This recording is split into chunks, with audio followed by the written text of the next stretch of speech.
Hello, everybody. How are you? Give me a two really quick in the chat if you can hear me okay. Give me a two if you can hear me okay. We are going to have fun today. I'm in a really good mood. I'm always in a pretty good mood, but I'm in a really good mood today and I want to talk science. So give me a two if you can hear me.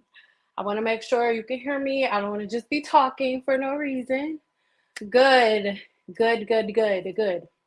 All right, so today I have a question for you. We're hopping right into this. And this is going to be repurposed. So, hello, hi, and how are you? If you are listening to this on the Guru podcast, today we are going to get into not just myth busting because it's not about myths.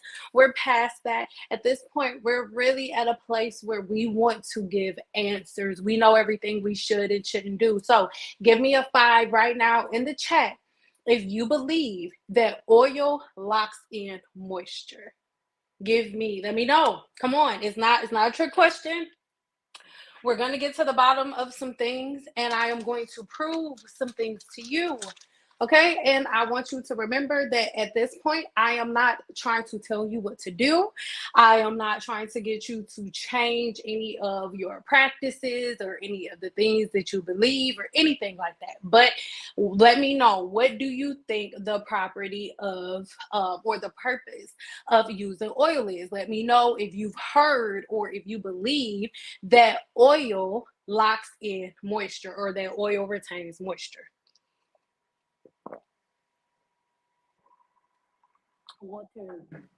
Water is what we are drinking. So today, what we're going to do, we are really going to dive really deep into length retention. We're going to dive deep into dry scalp disorders, oiling the scalp, and different things of that nature. We're also going to deal with different ways that certain practices from the past, and this is not one of my normal videos. I'm past that. I'm not trying to get anybody to believe anything that they don't believe. I am just here to connect some dots for you. Okay, so really quick, again, give me a two if you can hear me. Okay, give me a two if you can hear me. Okay, I have a weird little setup, so you're gonna see me like looking over here to the side because my computer is over here just so I can go back and forth between the screen, right? So most of the time, or most people right now are at a place where their hair is breaking off a lot. No matter what you do, like you comb your hair and it's just so much hair coming out. Well, this is a form of hair weathering. Hair weathering is the deterioration of the hair shaft from the root to the tip due to cosmetic and environmental factors.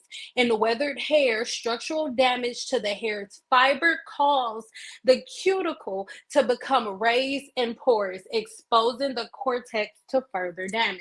So a lot of times when people, get different things like heat damage, a lot of times they don't even know that before you introduce a flat iron or anything to your hair could possibly be weathered. So if you already have weathering hair, then that would be the issue, right? But this is the thing, and I'm going to put myself back on the screen for a second. This is where people get confused, right? Because some of the symptoms of hair weathering is like brittle hair. Not only does your hair weather, but the follicle also weathers. And whenever the follicle is beginning to go through these changes, it ends up setting your hair's natural skin cell turnover cycle off. And your natural skin cell turnover cycle is something that happens about every 28 days. So if you are constantly blocking the follicle, we'll get to that in a second. If you have hair weathering is caused by constantly wetting the hair. We'll get to that in a second. It's caused by constantly wetting the hair, right?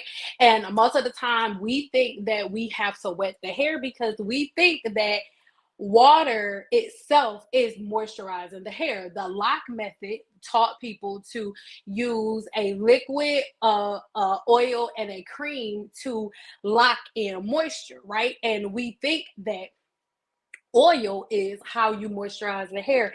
And the truth and the reality of it is, it could not be any further from the truth.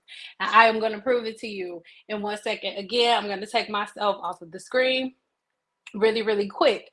So, one of the very first things that we want to do, like when we're talking about hydration, one of the first things people want to tell you to do, is to go ahead and add moisture to your hair. And so when somebody tells you to add moisture to your hair, the very first thing you're going to do is bombard your hair with either water or oil, or they teach you to lock moisture into your hair with oil. They try to teach you, and this, a lot of people are not going to want to hear this. This is not for the people who want to argue. All right. A lot of people don't understand this, but the myth that oil locks in moisture is continuously perpetuated just to sell you hair products. Chemists everywhere know that that is not true, and I'm going to prove it to you in this by the end of this video. All right. So again, real quick, Sugarfoot, real quick. All right. So when anything is wrong, right, or if you feel dehydrated in any way, shape, or form, the first thing that you would want to do, of course, is to go ahead and drink water, right? Because when you're dehydrated, your body is actually prioritizing your vital organs over the less crucial areas like your hair and your skin. Like if you're not drinking enough water, if you are not ingesting enough foods that leave your body hydrated, then what's going to happen is your body is actually going to be like, okay, we're going to use as much of the water that we have within us as possible. So as a result, you will then have dry and brittle hair that is way easy to break. You know why? Because the strength of your hair and all of its elasticity is made within the body, not on the scalp.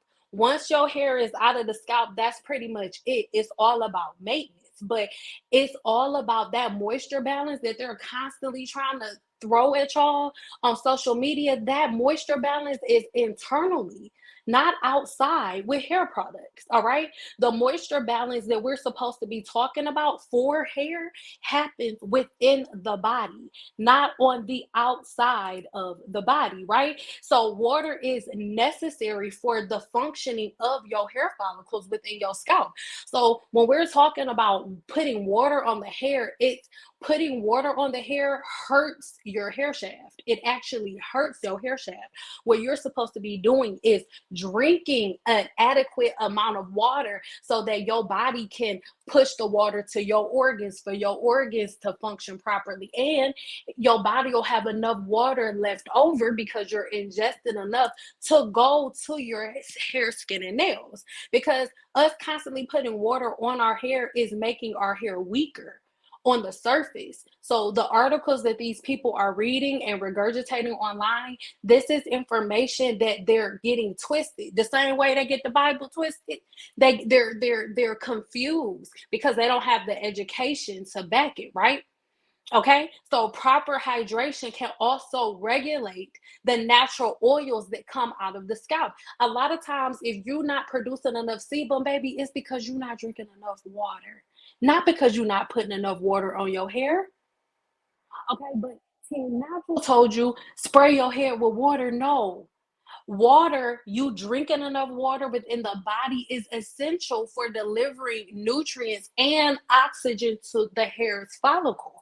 Okay, we're not getting the nutrients to the hair's follicle by spraying our hair down with water every day.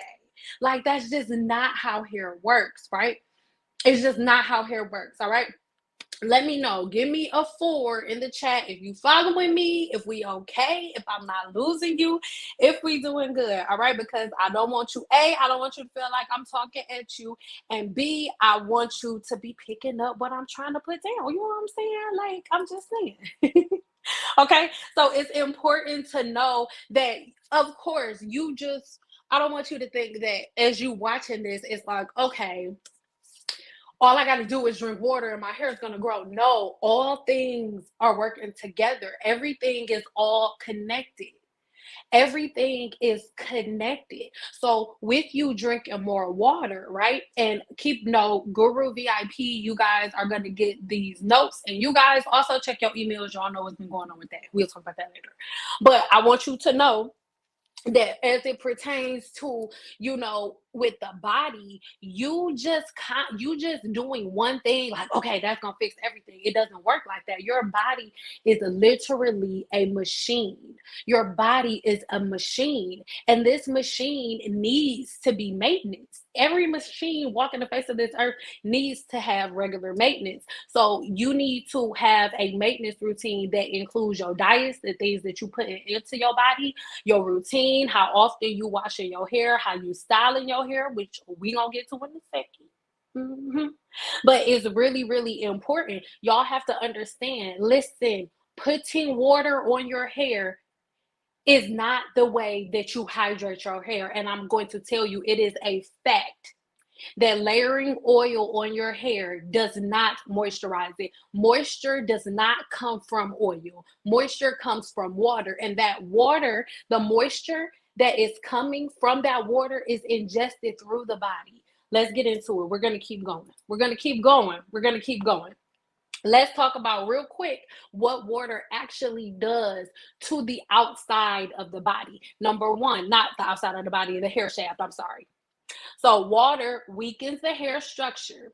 When hair is wet, it swells and becomes weaker, making it more susceptible to breakage. The excessive stretching and manipulation of wet hair can cause damage to the hair shaft. This is something that I've been telling y'all for years. This is why a lot of people were like, oh, flat irons are so bad. It's not that flat irons are so bad. It's just that you have possibly been somebody who has been wetting their hair on a regular basis, causing rips and holes and tears within the hair shaft. Then you go put heat on it and it busts the cuticle wide open because the hair shaft is weak. The cuticle cannot protect the hair shaft properly. All right. Number two, increased friction. Wet hair is more prone to friction and rubbing against clothing, towels, and pillowcases. This friction can lead to hair breakage and split ends. This is why most people who wear their hair natural, who did the whole team natural thing, when they straighten their hair, they think that they have a bunch of length, but I would have to cut all of the length that they think they've grown out. Why? Because most people who wear their hair natural fall to sleep with wet hair. Y'all be like, oh, it's gonna take 4 days for my hair to dry. It's gonna take 37 days for my hair to dry.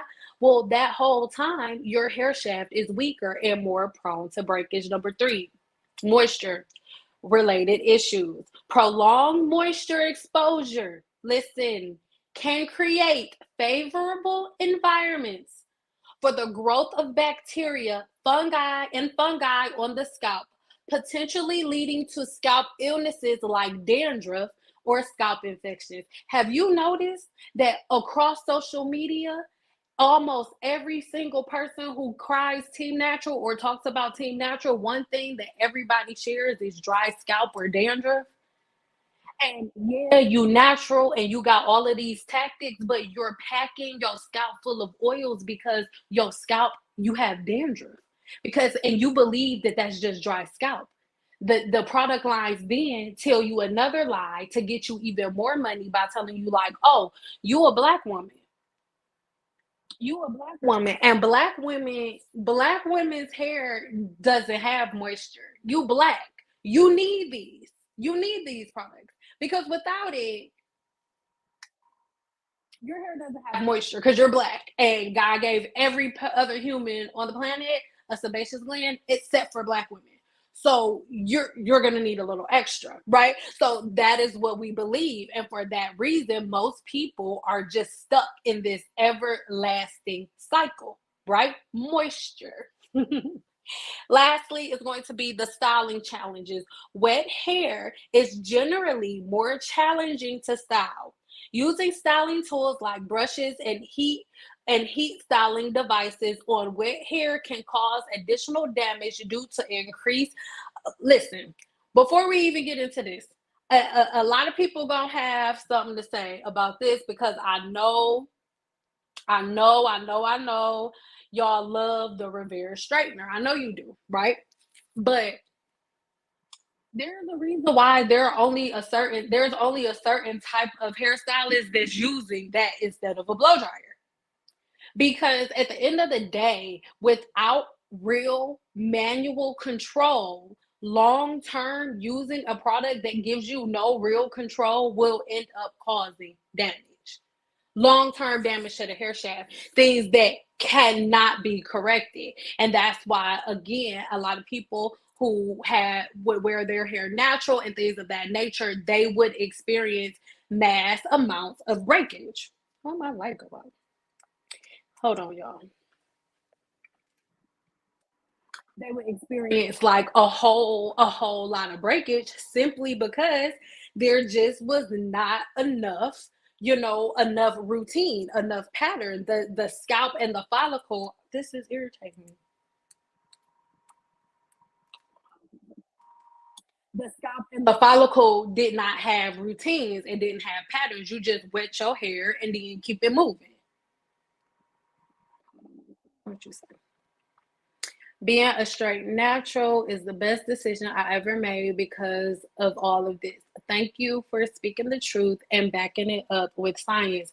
No problem. And boo, I haven't even got to my nerdy part. That's what I need to get to. I'm too worried about this light. Hold on, y'all. 1 second. I just got to get this light together or it's going to drive me crazy. I'm not going to be able to focus like I'm supposed to focus. Hold on, players. Hold on, players from the Himalayas.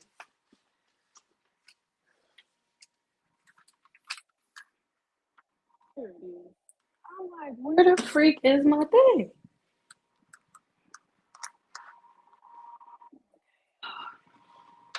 Sorry, y'all.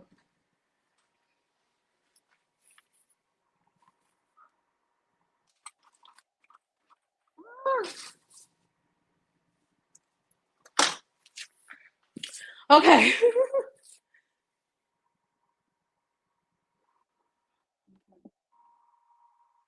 Moving along. Moving along, guys. So, listen, most people tell you guys that as it pertains to oil, right? They tell you oil retains moisture. That is not true. That is not true, guys. Oil is hydro. So listen. Hold on, hold on. Let me come back over here. Hold on, real quick. Hold on. Because I'm about to start. I'm about to start going. Before I go here, when it comes to oil, most people, before I even get to the scientific word, thank you, before I even get to the scientific word, before we even get there, I'm not even gonna go there right away. This is the word, the scientific word for what I'm about to say. But right now, before I even get to the scientific word, what I'm going to do is give you what you learned in like freaking second grade. So we're not even gonna go here. Everybody take a screenshot of this real quick. I'm gonna make it bigger. Take a screenshot of this real quick. Take a shot of it real quick. Okay. Okay. What this means, what this means is water and oil does not mix. So they teach you on social media, for example, the lock method. If you want to retain moisture, which is water, if you want to retain moisture, which is water, they've been teaching you guys that what you actually have to do to retain moisture is to lock in the water with oil. Now, when you were in science class, correct me if I'm wrong, did you or did you not learn that that oil repels water? So whenever You put water, if you have water in a cup and you squeeze oil within that cup, the oil is going to float to the top. The water molecule, the oil molecule does not break apart and open up to hold the water inside of itself. It does not. They become completely separate. This is the scientific word for it. This is the physical property of the molecule that is seemingly a molecule that is seemingly repaired from a mass of water. Okay? That is what that means. So let's go into this. Examples of substances like this are waxes, greases, and oils. I went past the steroids because we ain't talking about that, right? Waxes. So waxes, your beeswaxes, all of the stuff that y'all love greasing y'all scalp with. Grease. Look at that. Take a screenshot. Petroleum. Listen. Mineral oils and vegetable oils. You guys, they do not lock in moisture. It is a scientific fact. This is a scientific fact. I'm not like making stuff up as I go or trying to start an uproar or nah, baby. No, baby, I'm giving you back what you learned in science class. We learned this in science class. If all wait, if all of the raindrops were lemon drops and gumdrops, oh, what a rain that would be. Standing outside. Like when we was learning those songs, that's when we learned that oil and water do not mix. And oil does not produce a barrier. This is what it does do though. If you add water, if you add a comedogenic oil like coconut oil, because this is the thing, the people that randomly make videos on YouTube that y'all follow, they was like, use coconut oil. The reason that y'all pre-poo with coconut oil in the first place is because somebody read a scientific article wrong. She read the scientific article wrong, saying that because coconut oil is highly comedogenic, coconut oil can create a thick barrier. It does not hold in moisture. It creates a barrier that keeps moisture from getting out or getting in. This is why if you go to a licensed cosmetologist and you have your hair full of coconut oil, she's going to have to wash your hair about 15 times. You know why? Because coconut oil and oil in general repels the water. So when we shampoo hair, we use hot water because the hot water is going to break down as many of the mineral deposits, the bacteria deposits, and all of those things as we possibly can. But when you put oil on your hair before you shampoo it, what you do, you create a thick barrier that repels water. And see, this is the thing. They keep all your money in their pocket because you think it's something wrong with your hair. They have you repelling moisture with all of their product formulations, telling you that the product formulation is actually locking in moisture when in reality their product formulation is repelling moisture. That's why no matter how many bottles of a product you use, your hair is always dry because the products that you use and the routines and patterns that you follow, my love, cause you to make your hair repel moisture. Moisture does not come from oil. It does not. Does oil have a lot of properties? Absolutely. But that's not one of them. That's not, moisture is coming from the inside. The sebum that moisturizes the hair, lubricates it, kills bacteria, infections on the scalp, and everything is coming from the inside of the body. From the inside of the body. Yeah. Okay. So, do y'all have any questions before I move along? Because I'm about to move along, but I want to know if you have any questions. If anybody asks you. Do you got some questions?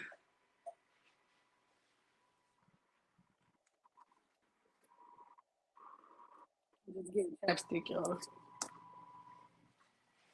Do y'all got some questions? Real quick. I know it's a little lag, so I'm gonna wait. Ah!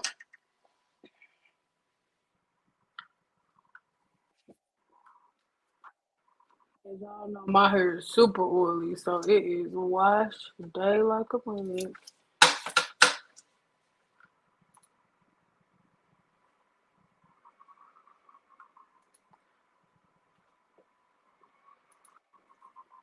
It's so oily, guys.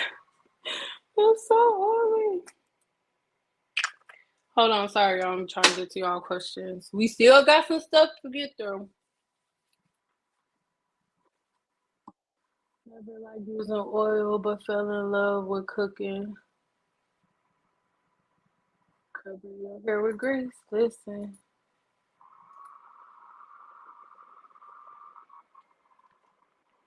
It sure does separate it, like somebody right now. Somebody actually, what I want you to do, go get everybody's favorite. Everybody got coconut oil in their house. Go get some of your coconut oil and put some water on it and tell me and let me know what happens to it. Let me know if it's gonna run from the water or if it's gonna go separate and come get the water and hold it within itself. Come on. Like y'all stop believing everything that y'all see. Because most of the stuff that y'all see is produced by people who don't know what they talking about. Anybody can make a blog.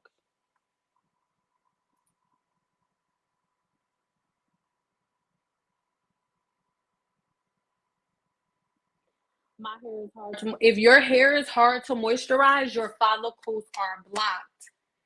I'm not being away. God is not in, God does not create incomplete creations. God made you whole. So if your body not working, you're doing something wrong. And I think that's why at first I named this accountability. I'm not putting it at you, but God is perfection. You were made by the master creator. So if you're saying that, oh, my hair don't hold moisture, you saying that God made you wrong. Did God make you wrong? No. God made you perfect. So if something in your computer, if something in your system, because your body is a city, and so if something in your city is off whack, is offline, that means somebody somewhere ain't doing their job. I'm not being disrespectful. That's what it is. God made you whole. So there's no, oh, we don't have, no, that it don't, no, it's none of that. So do black women have just as much sebaceous gland as everyone else? Yes. And I'm not being disrespectful, but I want to ask you this. And I'm not being disrespectful, but to kill that mind, that because for you to say that, and I'm not being disrespectful, I don't know what your race is, but for you to say that, that means that somebody put something in your head that made you feel that way, that made you believe that. Why would God give black women less sebaceous glands than he gave everybody else? Why? You see, this is not a dewy look on my face. I have no makeup on whatsoever. I don't even have eyelashes on. My skin is oily as ever. You see how oily my skin is, right? This is my scalp. There is no division from my scalp to my face. So if there's oil on my face, the same skin that's on my face is on my scalp. What exactly would prevent this same oil that will not stop spewing out of my face from getting on my scalp? It is not a rhetorical question. I really want you to answer that. If your scalp is dry, it's because your follicles are blocked. Because I challenge every woman. Why don't y'all the same stuff that y'all put on your scalp? So the same blue magic that you put on your scalp, put it on your face every day and see how your skin reacts to that. I'm for real. Because there's no division from the skin on your face and the skin on your scalp. So the same amount of blue magic that you take and go like that, take a big amount of blue magic, go like this, and rub it on your face every day and see what happens to your skin. Your skin is going to break out. You're going to start getting white pus filled bumps on the scalp. The same exact thing happens on the scalp. When you grease the scalp, the same exact thing. It's the same exact thing. I love you, but it's the same exact thing. I think you need to stop using henna in your hair. Henna is, I don't want to talk about henna. I'm sorry, henna does not go in your hair. If you go talk to, all I'm gonna say is this: if you go talk to any licensed cosmetologist on this planet that specializes in color, not cosmetologists that play in hair, because a lot of cosmetologists are dusty. The majority of cosmetologists are dusty in 2023. Mm-hmm. But if you go find a good one and you tell them that you have henna in your hair, one or two things are going to happen. She's either going to tell you that she's not coloring your hair because she doesn't work with hair that has henna in it, or she is going to charge you up the booty just to remove the henna. It is a YouTube myth that henna is temporary. Henna goes into the hair shaft and it never leaves. It is better for you to use temporary color from Sally's that's gonna wash out in a couple of days, in a week, than it is for you to use henna in your hair, because henna will be in your hair shaft for the rest of your life until that hair that you colored falls out or is cut out. Point blank, period. It is a fact. And anybody nobody's gonna argue with that. Nobody's going to, because it is a fact. I did hair for well over a decade. It is a fact. Anywho, can two different hair types cause breakage? Nope, not even. I don't know what you mean. Girl, what? Girl, what? What you confused about something, or you like, girl, what? Like you agree? Oh, my hair is oily today. I could fry some chicken. It makes sense. I have oily skin, but dry hair on my scalp. Yeah. So that means that, because, okay, so the same person who said that, and be honest, like, it's not, no judgment. What do you grease your scalp, or what do you put on your scalp? Do you put oils and stuff like that on your scalp?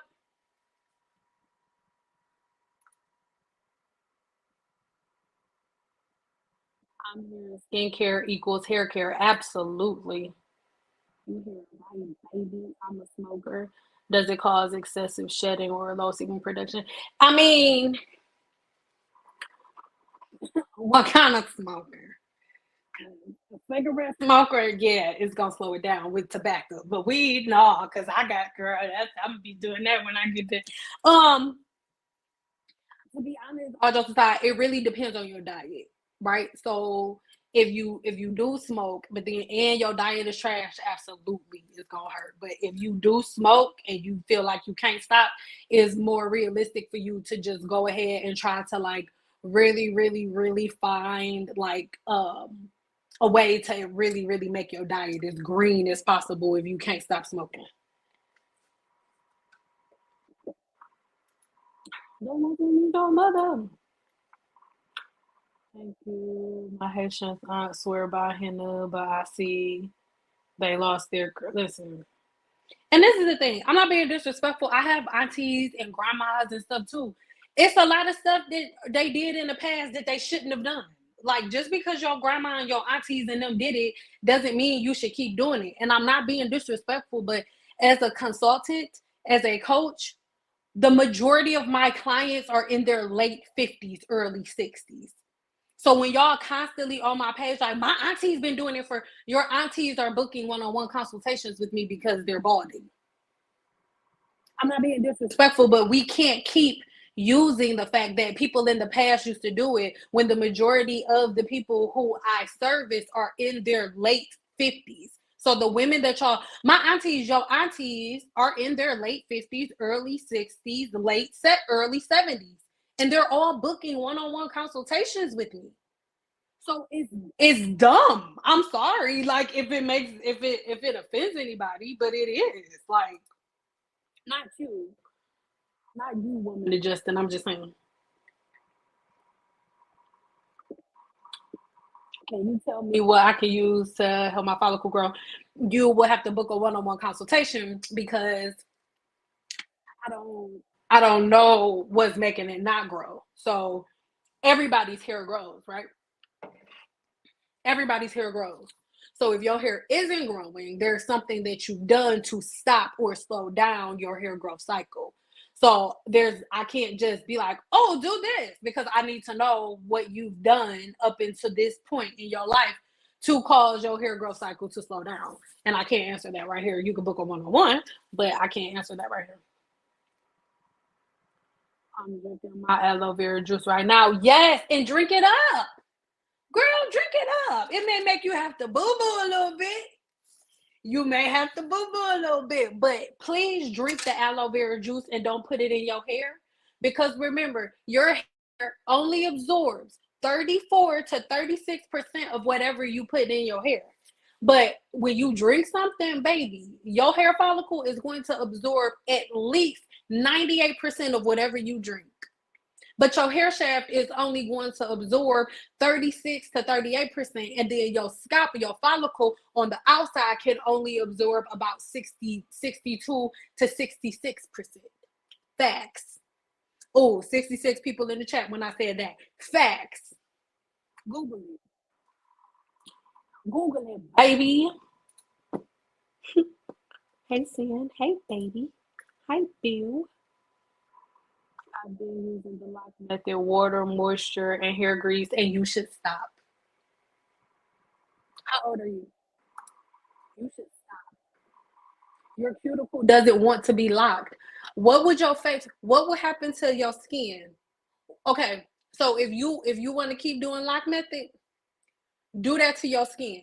So every morning when you wake up, the same amount of layers that you put on your hair, put that same amount on your skin. And if your skin don't break out, keep doing it to your hair.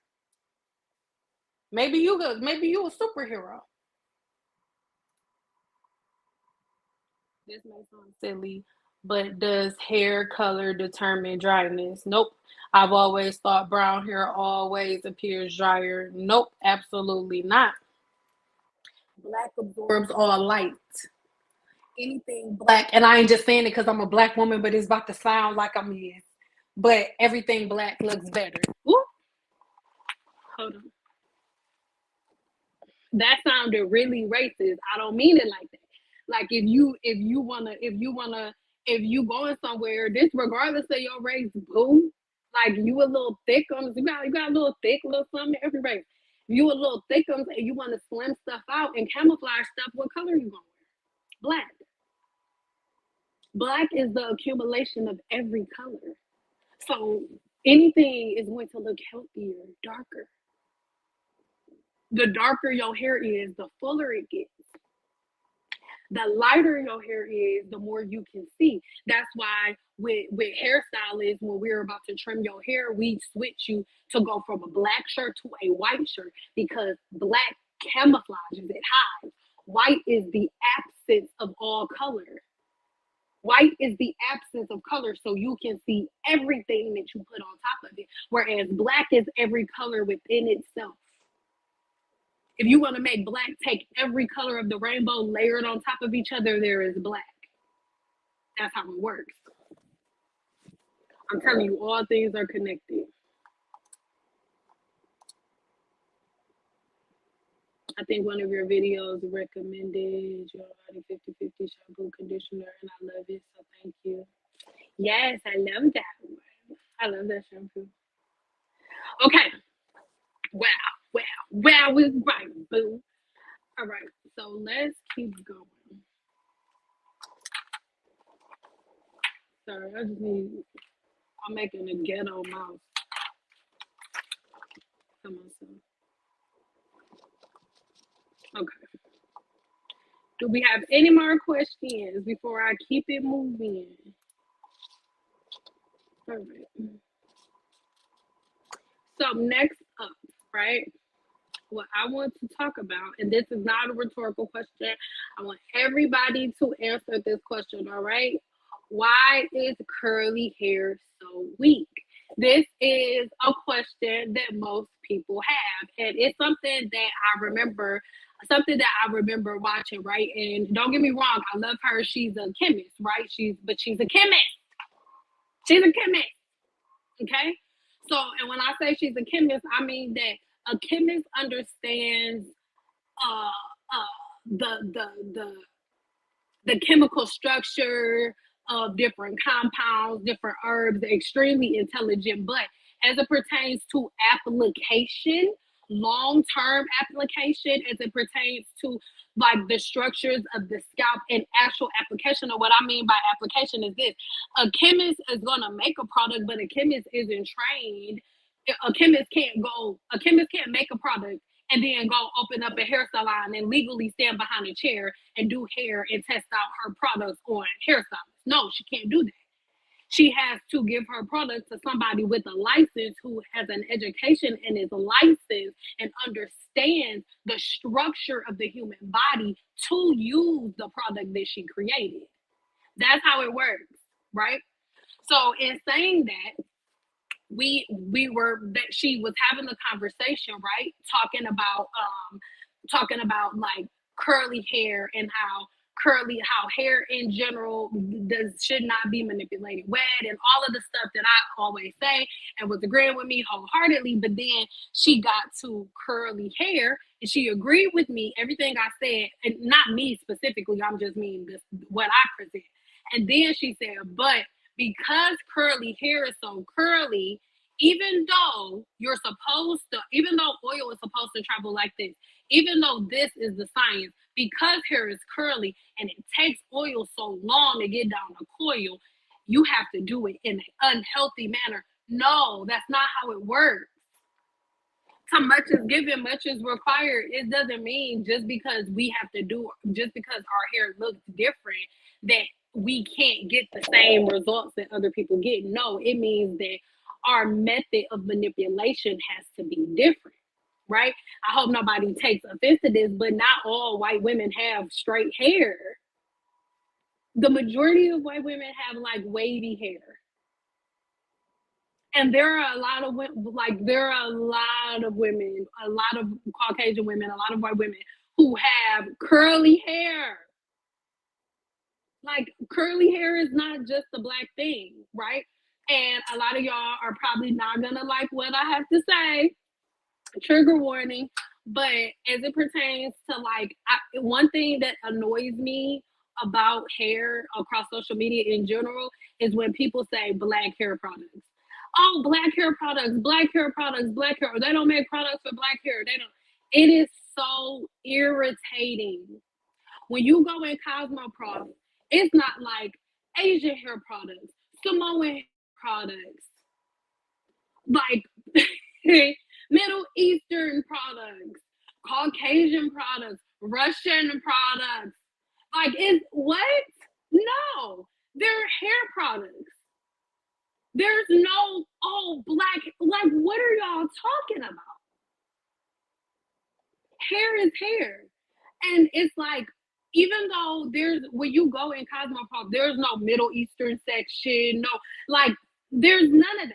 They're just hair products. But it's like, we made up all of this random stuff, not backed by science at all. Just came up with all of this random stuff, made up all of these products in our rooms and stuff, sold them to each other, and then made up stuff. Like, every product that's in Cosmoprof can be used on black hair. I remember when I first came into the hair industry, I would have it was just one older black woman, and she was actually my cousin. Yeah. And she was just like, "Oh, you using Kimbra? Those white girl products." And it's like, what? Like, hair is hair. There are definitely differences, right? Like, for example, the size of my follicle makes my hair come out a little differently than somebody who has a perfectly round follicle, but hair is hair. The procedures are different. The procedures to get from point A to point B are different. For example, the way that you blow dry naturally straight hair is going to be a little different than the way that you blow dry curly hair, but the technique is the same. That's why it's white girls that can do the hell out of some black hair. You know why? Because hair is hair. And if she's not scared, because most white girls that can't do black hair can't do, it's not that they're not good at doing curly hair. They're afraid. They're scared to. And I don't mean that in a disrespectful way.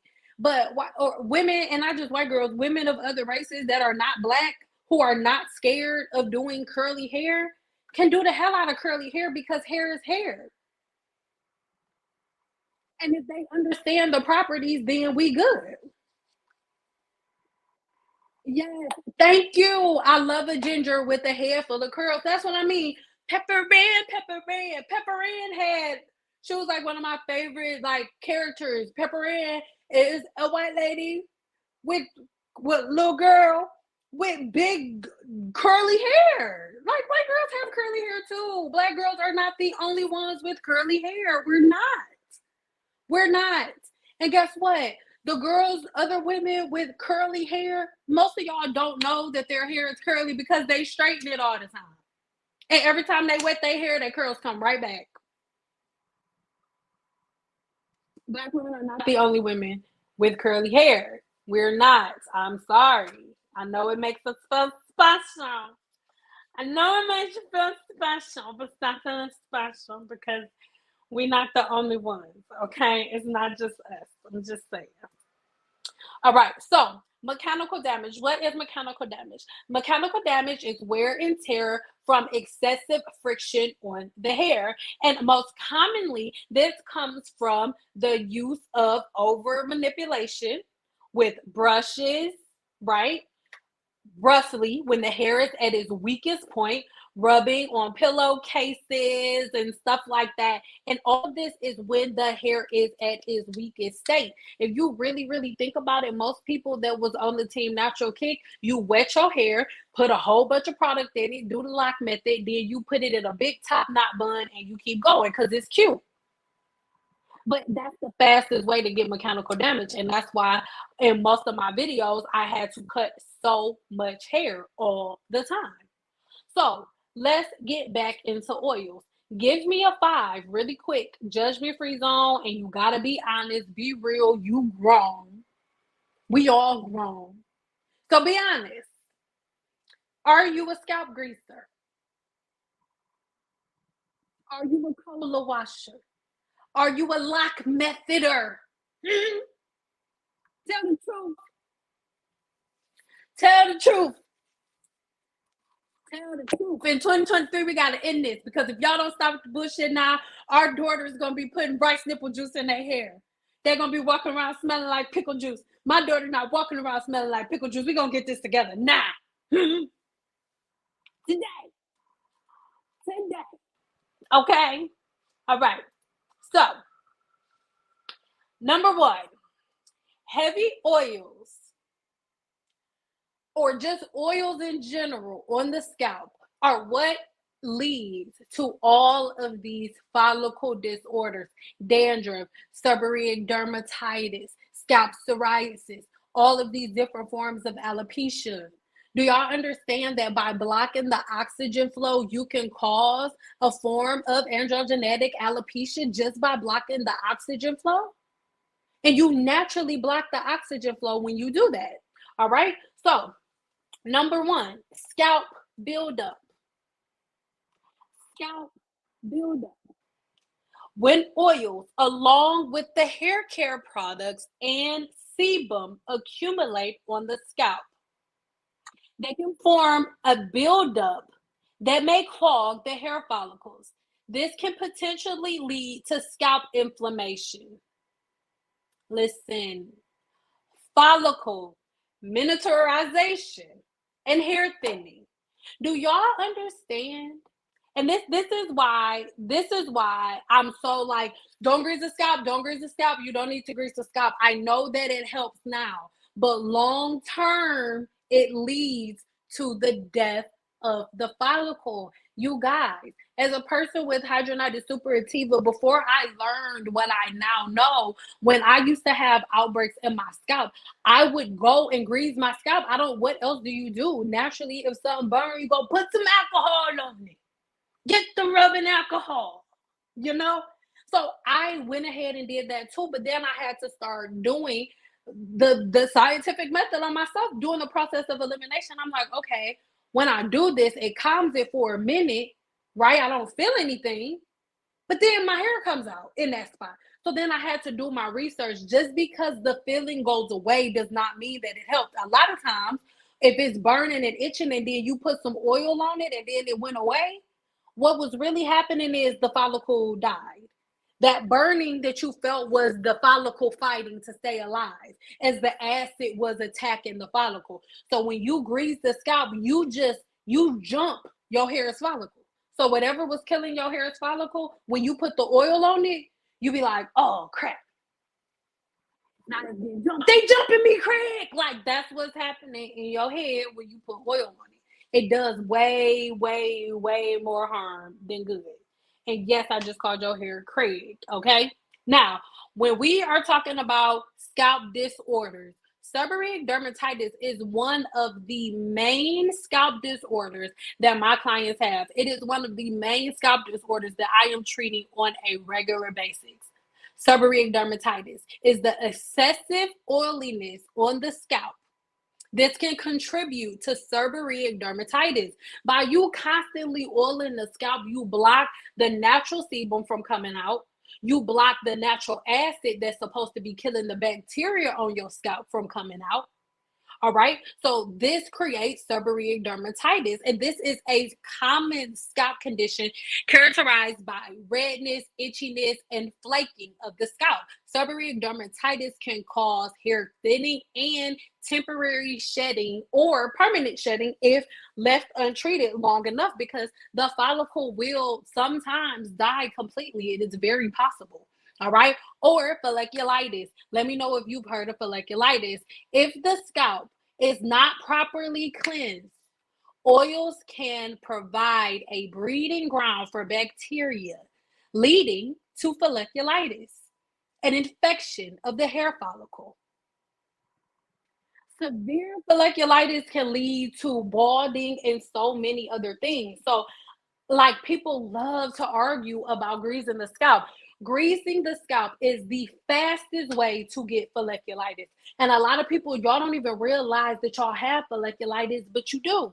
And what's funny, I mean, it's not funny, but what's crazy, when I was in cosmetology school, we used to be like, oh, y'all gonna mess around and get folliculitis. Y'all gonna mess around and get folliculitis. Y'all gonna mess around and get folliculitis. But this is the thing. Actually, I don't. We may get into this later. I don't really want to be bothered with that. I really don't. Not today. Okay. So again, I want to tell you that oil forms a barrier which prevents water from easily penetrating or mixing with it. So I really, really need you to know oil does not mix with water. It doesn't. What are we talking about? The lock method, liquid, oil cream. What are you talking about? None of those mix with water. And y'all do all of that on wet hair. So when your hair is wet and you do the lock method, you are literally causing a war on your hair shaft. When you do the lock method. When you do the lock, and this is what I mean by that. I don't need you to see my face. Because anybody try to scare you. When you do that, this is what you're doing. And this is what I mean by war. A war is when two opposing sides are clashing, right? That's war. So you have your hair shaft, right? And you take your hair shaft and you put water on it. So oil repels water.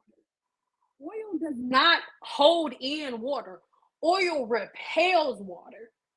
If you have if you have a table, no, if you put oil on your, I just don't feel like getting up. If I put oil on my hand right now and then put water on it, there are going to be little beads of water on my hand. because the oil is going to repel. They running away from each other. So you have an open cuticle with water in it. Then you put oil on it that's instantly fighting against your hair shaft. Then you go on top of a hair shaft that's already fighting. The oil and the water are fighting. Then you put more liquid on it. Then, then you put a cream, and then it's special. It's special. It makes no sense scientifically. It makes no sense whatsoever. So this is what I really want you to think about, because oil is a different type of hydration, right? If you even want to call it that. Because what oil actually does, it forms a barrier which prevents water from penetrating or mixing with it. So the oil is not keeping water inside, it keeps it from getting in. That's what it's doing. What are you talking about? Like, your cuticle is never supposed to be sealed or locked. That's not how it goes. It creates a barrier that hinders the absorption of any moisture from the atmosphere, from anywhere. And then by you doing the lock method, baby. But if you did the lock method on your hair, if your follicle isn't blocked and sebum wants to come out of your scalp, it can't come out. You know why? You've put a lipid barrier on top of your hair.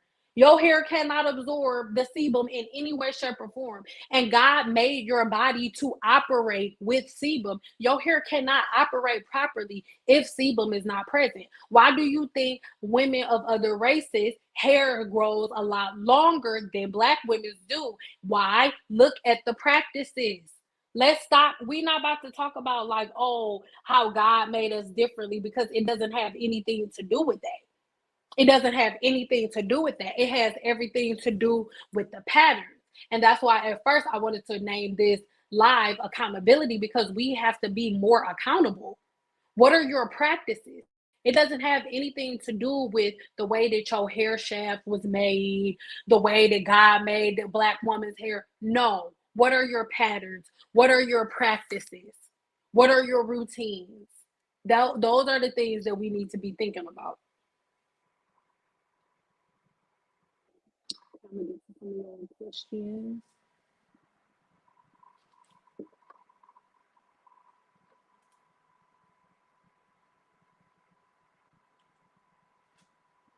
Yeah. Your hair looks amazing. I will forever take your hair care advice. You have proven to know hair.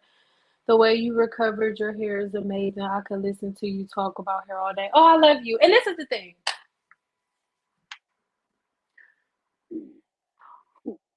I'm trying not to get like all super spiritual on y'all. Wherever your energy flows, that's what's gonna grow. And because Black women put such a big, and I'm speaking to, the reason I keep saying Black women is because I'm a Black woman. That's who I'm talking to today. Hey, shit.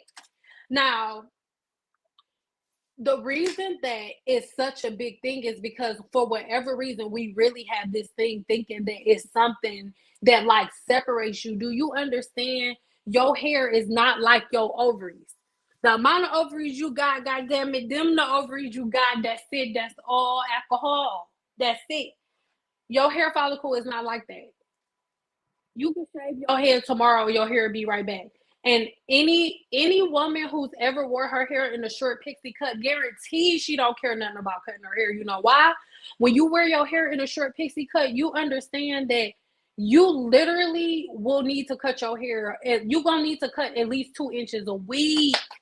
Swear to God, Tiffany used to have to do my hair every single week.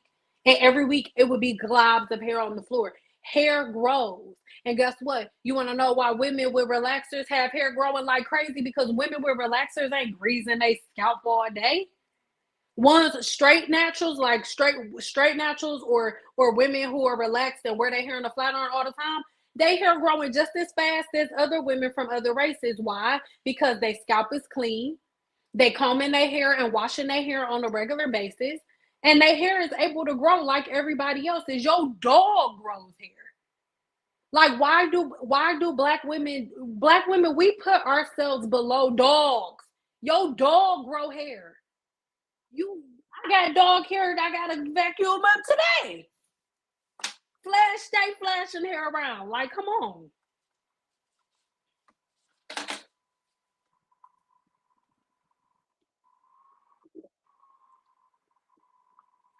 But see, you ain't supposed to do that either. Do you wash your booty hard? The same amount of tension that you leave on your that you use on your scalp. If you don't use that amount of tension on your booty, don't use it on your scalp. Don't be scrubbing your hair, scrubbing it hard. Don't do that. Even hairstylists that do that, they was doing that shit for a tip. You're not supposed to do that. You're not. But anyway,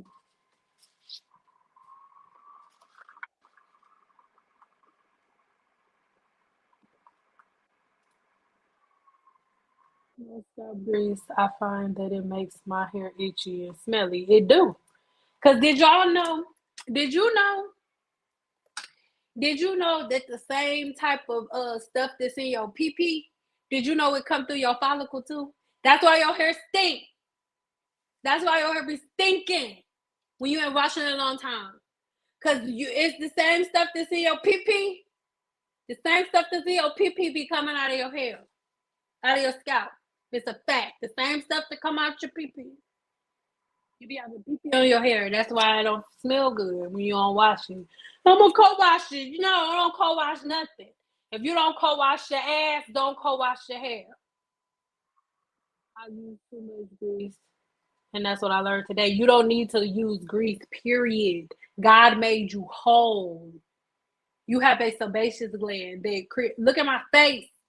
Look at my face. I don't have any oil on my face. I shampoo and condition my hair.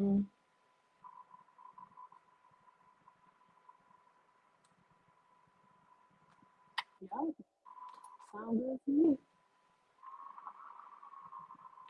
No, but I use Shine Jam to cornrow my hair. Don't do that. Look at the ingredients of stuff. And if you don't put it on your face, don't put it on your like. Where's mine? I'm not. I don't. I just don't feel like walking over there.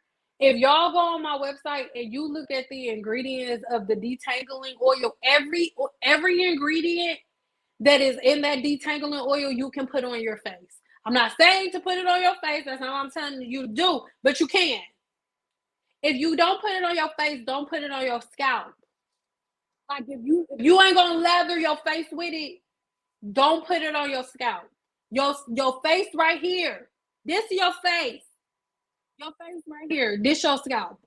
If you don't put it on your skin because it'll break your skin out, don't put it on your scalp. That's why everybody has seborrheic dermatitis. Because y'all all have scalp infections. Everybody has scalp infections. Because y'all want to argue that you supposed to grease your scalp. Let's do if you're a scientist, right? You do the process of elimination. You get multiple groups, right? So if we get every race of woman on this planet and we make everybody fill out a card, and you can see that this one group of women got dandruff, seborrheic dermatitis, alopecia, balding, and all of this stuff. One common denominator that you're going to find, the group of black women are the only group of women on the planet that grease their scalps.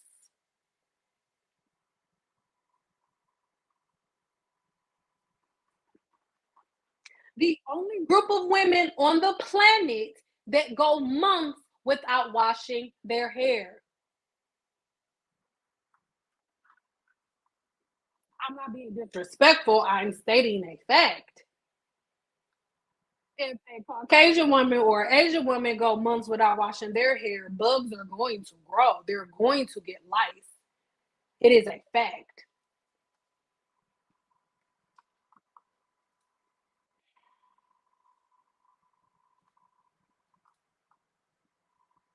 I don't do this anymore because it makes my scalp itchy. I'm old school. I use Vita Point since I was a little girl. I'm 52, and I'm not being disrespectful, but like yesterday, day before yesterday, I had two consultations. One was 60, one was 72. The 2 days before that, I had a consultation. One was 75, the other one was 61, and the other one was 53. Then a couple of days before that, I had like 5 or 6 clients that day. Nobody was under 53. So just because you've been doing it for this long doesn't mean that it's okay. My love, you greasing your scalp for years doesn't change the fact that God already gave you a sebaceous gland and you don't need oil. You greasing your scalp for 52 years and you being okay and your hair is beautiful, it is. But everything works until it doesn't. That's what hair weathering is. That's one of the reasons, and I'm not being disrespectful, but women who think like you think are the reason that I'm able to not stand behind the chair and still have a job making more money than I was making standing behind the chair. Because it is women like you, like when you hit 70 and you keep this up, will your hair still be at the state that it's in? Like it's nothing to like go back and forth about. If that's what you want to do, then you can go ahead and do it. I'm on here to help. Why? Because I am the person that women call after they done trying. Oh, I've been doing it for this years. Or I've been doing. My grandma did this. I've been doing this, and I tried this, and I tried that, and then weathering of the follicle sets in. Like, do your thing. No, 21, do your thing. I ain't being disrespectful, but it's like I've been doing it for this long. I'm 60. It's like, sis, what does that mean? What does that mean? What does that mean? I'm not talking about you. I'm just in general. Why do y'all say that? Like, what does that mean?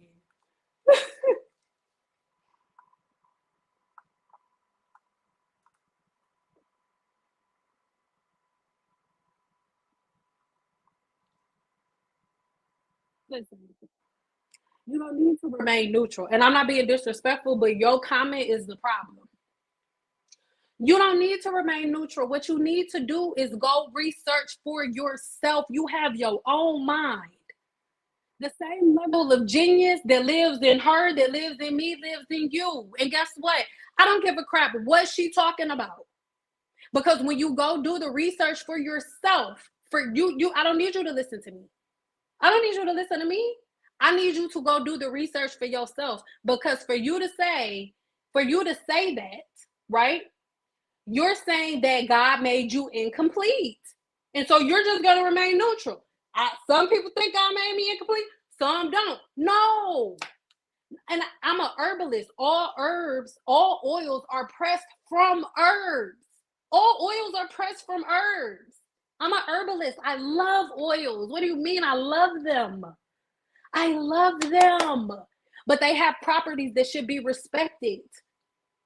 Absolutely. You can become an alchemist. You can alchemize and you can produce and change the natural forms of anything. But for you to alchemize anything, you have to know, learn, and respect the natural properties of a source.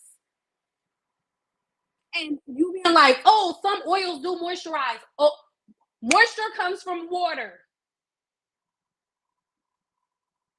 That's, oils are not, oils repel water. What are we talking about? No, I don't know. I don't care what another YouTuber said. I don't care what another cosmetologist said. Because guess what? They don't teach us this in cosmetology school. So this the what I'm giving you is not, that's why I'm not, oh, seeing the cosmetologist talking. I'm not speaking to you as a cosmetologist right now. They don't teach this in cosmetology school. You don't sit and learn about hair products in cosmetology school. In cosmetology school, you learn about the science of hair and the science of the human body. You do not learn about product formulation in cosmetology school. You do not learn about the complexity of herbs and oils in cosmetology school.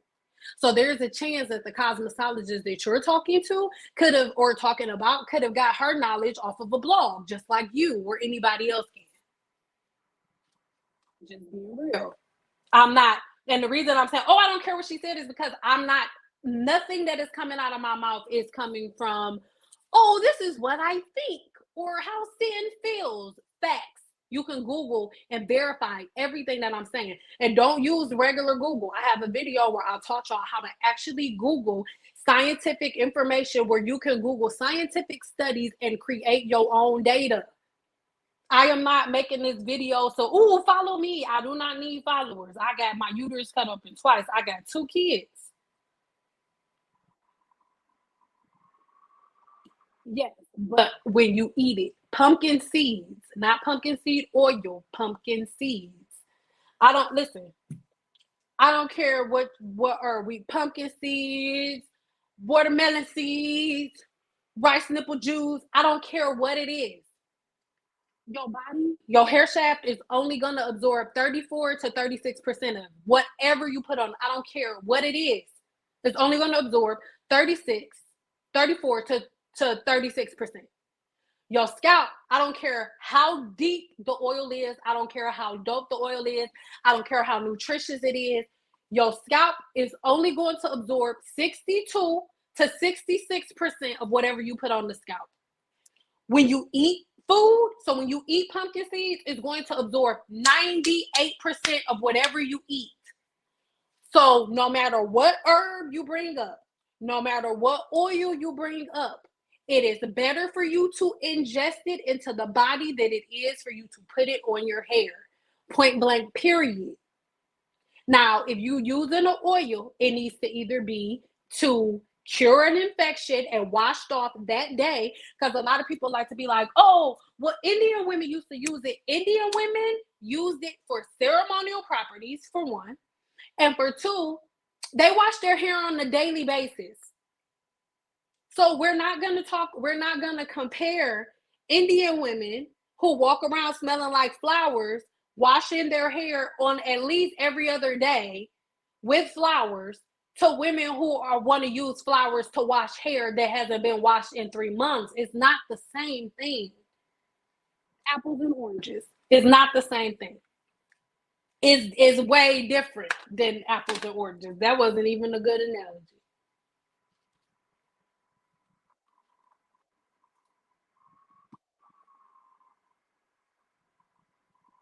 Or your one-on-ones in person, or they're online. They're online through StreamYard. So it'll be like this, but just me and you. Just me and you. So do a hot oil treatments are bad. So before, I don't want to answer that. I want you to answer that. That's what I'm here for. I'm not here to tell you what to do and what not to do. Based on the information that you know, right? Your scalp has a sebaceous gland. The only reason that oil isn't coming from the sebaceous gland is because your body isn't producing enough sebum for whatever reason, right? Or your follicle is so blocked that the sebum can't make its way out. Those are the only two reasons that you would need additional oil on your hair, right? Okay. So for these two problems, what does a hot oil treatment do to solve either one of these problems? And I'm not being a smart ass. This is how you determine whether or not you use hair products. Do not use me. I do not want to be no prayer book. And I want y'all to take YouTubers off of pedestals. Take everybody off of a pedestal. So again, the purpose of a hot oil treatment, right? What is that hot oil treatment going to do to fix either one of those two problems? It is not a rhetorical question. And if it doesn't do anything to fix those two problems, what are you using it for? Because you using a hot oil treatment is not going to make your body begin to produce more oil in the sebaceous gland. A hot oil treatment will do nothing for your sebaceous gland. Nothing. And have somebody, if you disagree, tell me in the comments exactly what it does in a scientific way, not nothing that you read online. Okay, I'm open for debate, scientific debate, not YouTube debate. Okay, so either a blocked follicle or your body not producing enough sebum. What does a hot oil treatment do to fix either one of those problems? It is not a rhetorical question. I'm not being a smartass.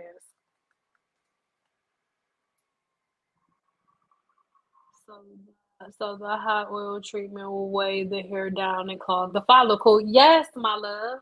Yes. It started it literally, and I just went all the way down to her comment. I just don't want to scroll up because I don't want to lose my spot. What other people comment, so I don't got my glasses on. But it serves no purpose. It's not going to unclog your follicle. A hot oil treatment is not going to unclog your follicle. Okay. And a hot oil treatment will not make your sebaceous gland produce more oil. So, what is the purpose of doing a hot oil treatment? That is how I want y'all to shop for hair products. Even with my oil, if you don't need help detangling your hair, or if you don't have a scalp infection, I don't want you to get my scalp treatment or detangler. I don't want you to get it. If you don't need to detangle hair, if you don't have a scalp infection that you need treated with an herbal luxer, I don't want you to buy it. Don't just buy products just to buy them, my lovers. I hope that makes sense.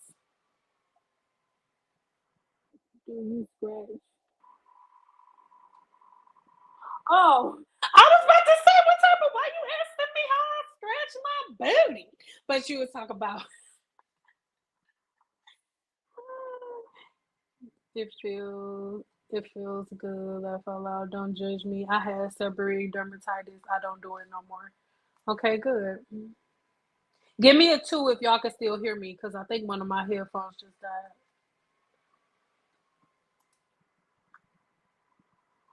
How do we learn to trim our own ends? You can join Guru VIP. I have a class there.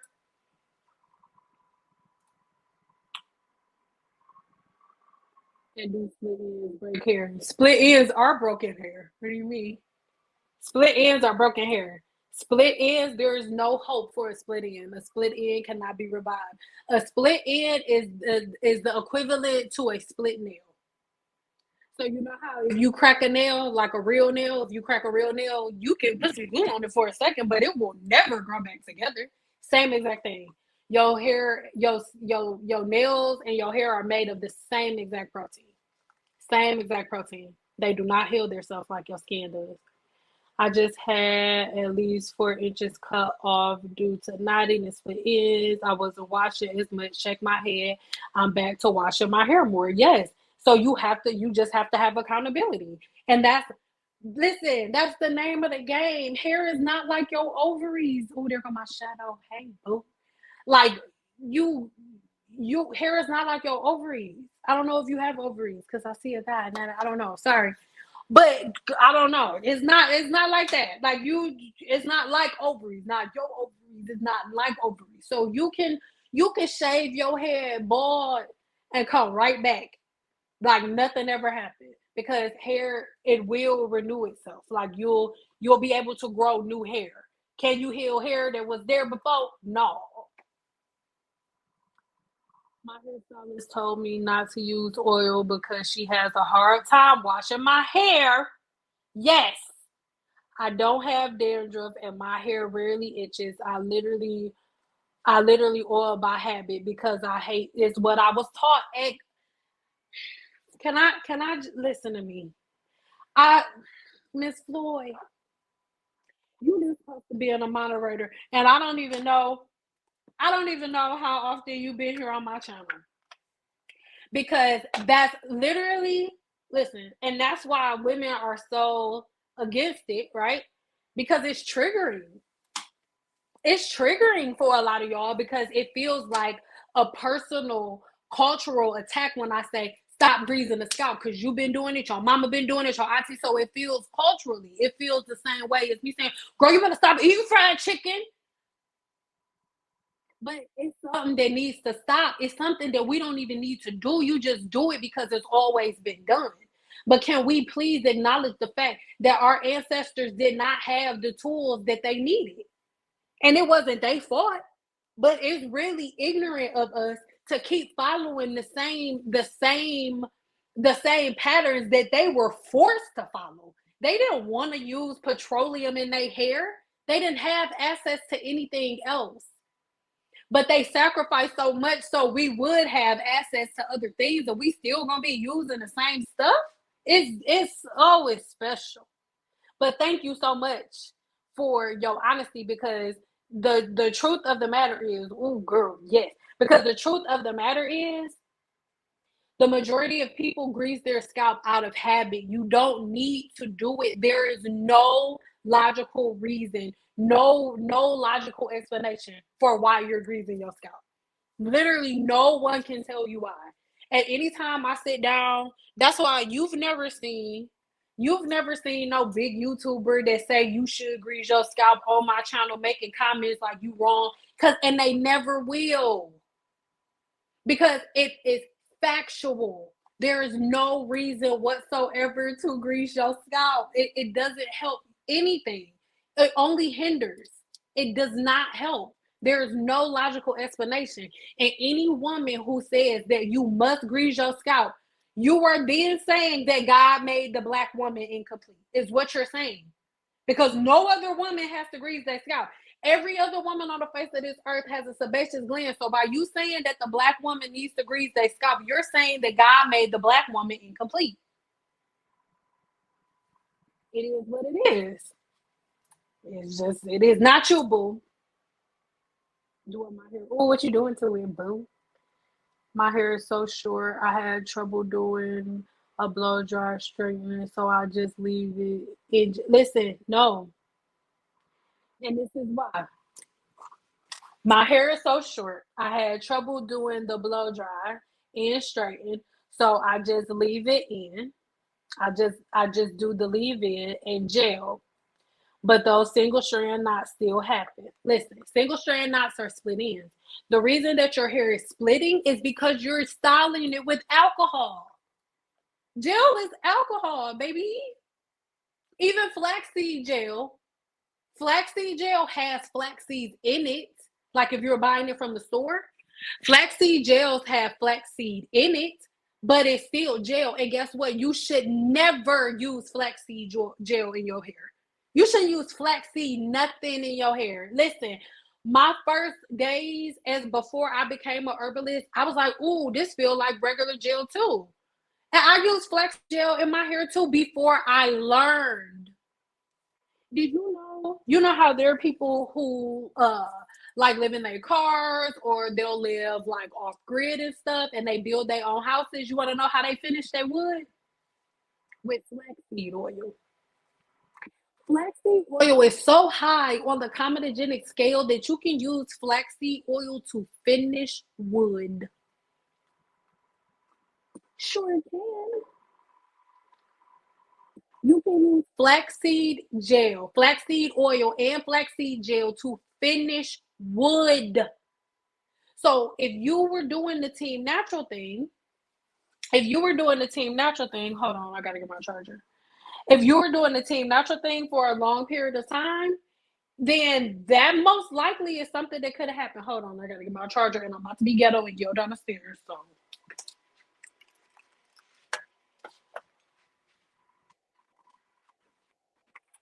baby, is that white charger downstairs?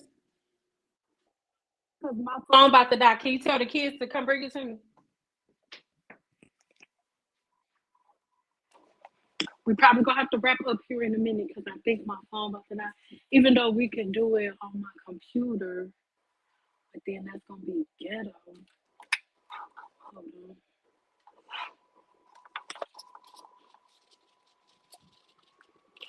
Hold on. Well, no, I can just go audio. Thank you. Hold on.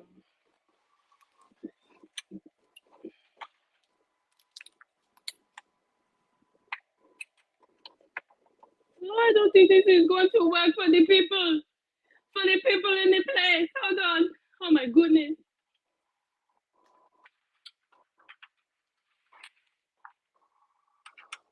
This is the ghetto. This is the ghetto. Oh my goodness. This is the ghetto. Hold on, please. Oh, there they go. Okay. Okay, hold on. This is about to be awkward now. Hold on, y'all.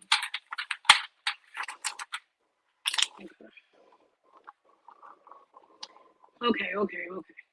So yes, you need to not style your hair. Like when your hair is short, the one thing that you should be doing is getting like a leave-in conditioner and a foam wrap. Spray your hair down with some leave-in conditioner, then get foam wrap, and put foam on your head.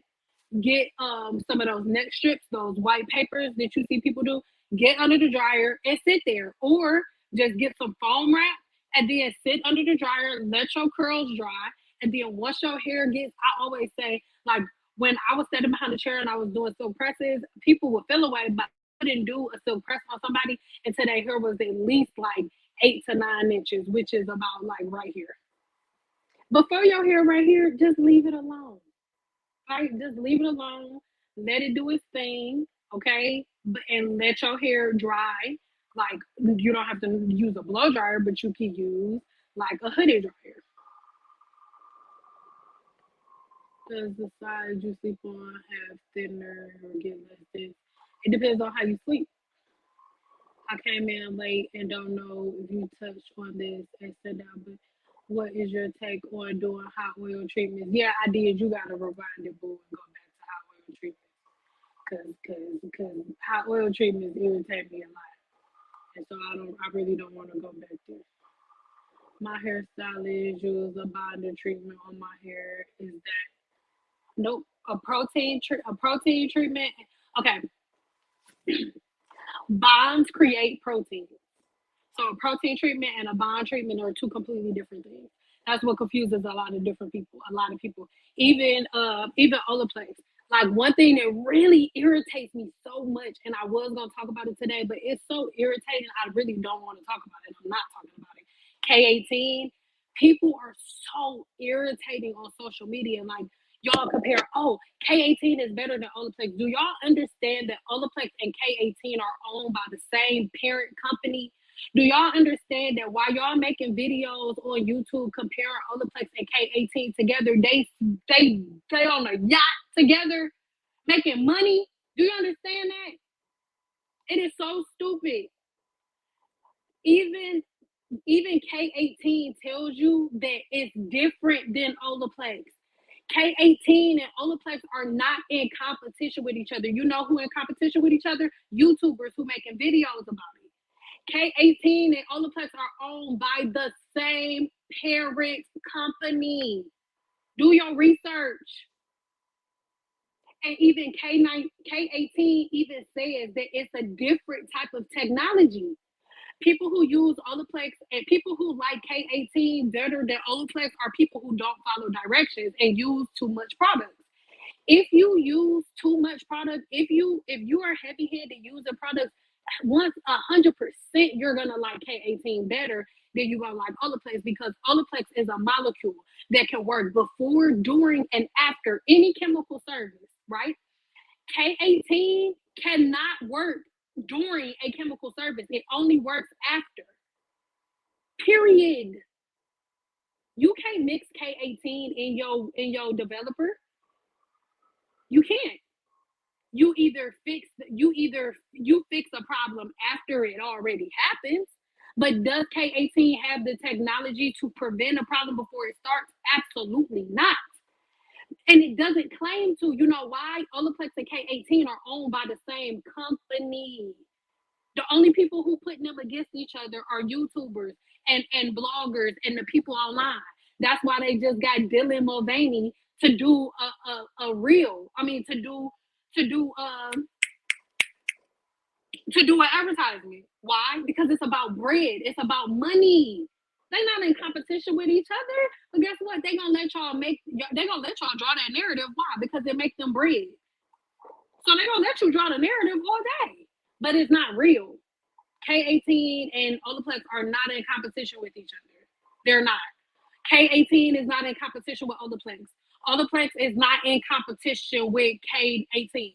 And the owners and creators of K18 would never in their life get in Olaplex's face and say that they're better or in any way, shape, or form comparable. But see, the reason that consumers like K18 better is because consumers don't follow directions and are heavy handed with products. And the only way K18 will not work in your hair if you shampoo and use conditioner. If you shampoo and use conditioner, the Olaplex, the molecule and the polypeptide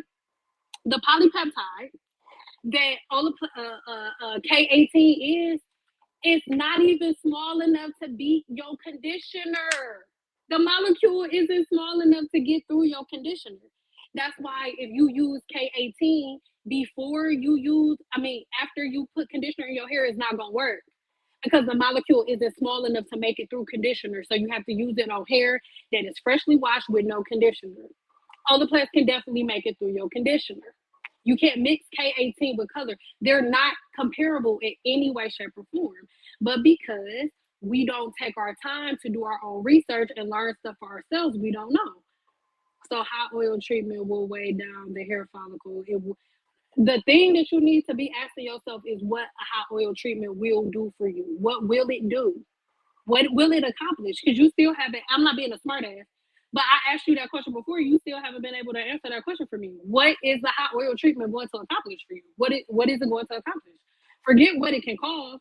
What is a hot oil? What does a hot oil treatment accomplish? What does it accomplish? It's my pleasure, babe.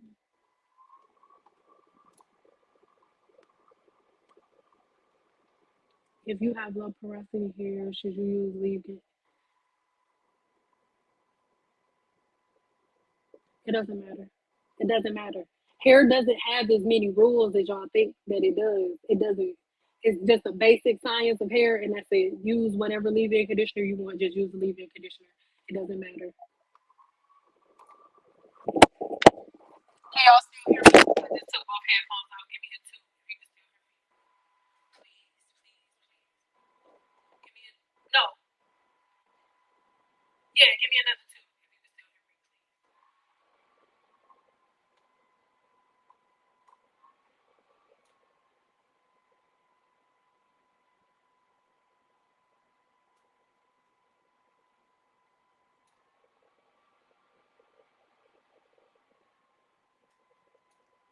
Okay, good.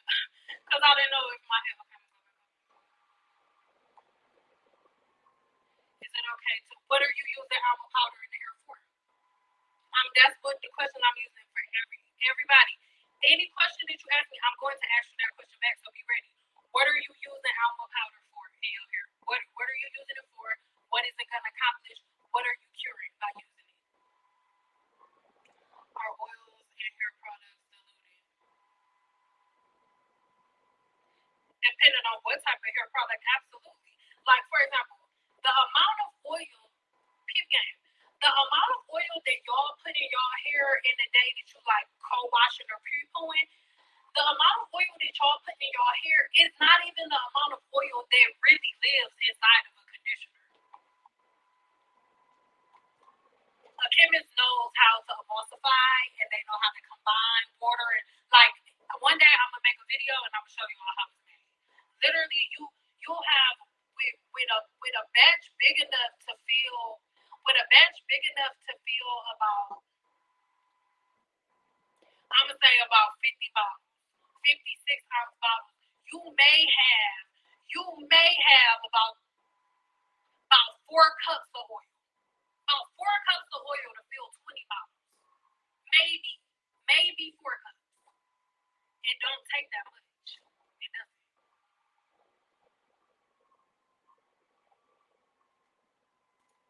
Like it doesn't work like that. One day y'all need to go online and when we get off of here, if I have enough energy, yeah, if I have enough energy, I'm gonna go to a video real quick and show y'all how conditioners are made, and it's not the way y'all think it is. I need to change my picture. I'm standing next to Nipsey Hussle. Yeah. Oh, girl, listen to me, kitty cakes. Whoa. I did not see you. All I saw was Nipsey, and then Nipsey didn't even look like Nipsey. He looked like a Hispanic man. So flakes or dandruff or just the look of dryness is okay if not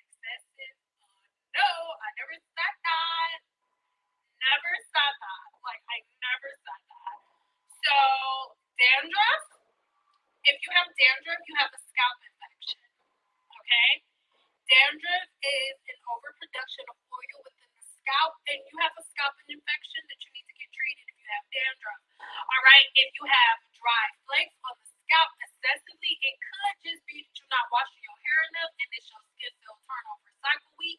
Because every 28 days, the skin cells on your scalp they lift up and they fall off. So just pay attention to your scalp on what weeks.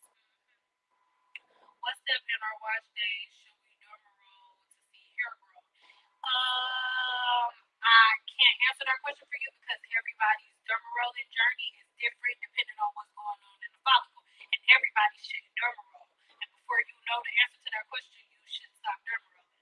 Some people see YouTube doing big chops and grow their hair back out and take their word is fine. Saying we have watched you grow your hair back after your scalp condition. You're the real MVP. Oh, thank you. But I just want you to know you can do the same thing too. Every last one of y'all don't do it. But every last one of y'all can shave y'all hair off and grow y'all hair back. And the thing is, like, I just cut almost 3 inches of my hair off yesterday. If I didn't have HS, my hair would be way longer than it is right now. So if I can do it, you definitely can do it. 100%. And I need y'all to remember most of the girls that y'all watching are in their early to mid to late 20s. So their bodies haven't even stopped producing amino acids yet.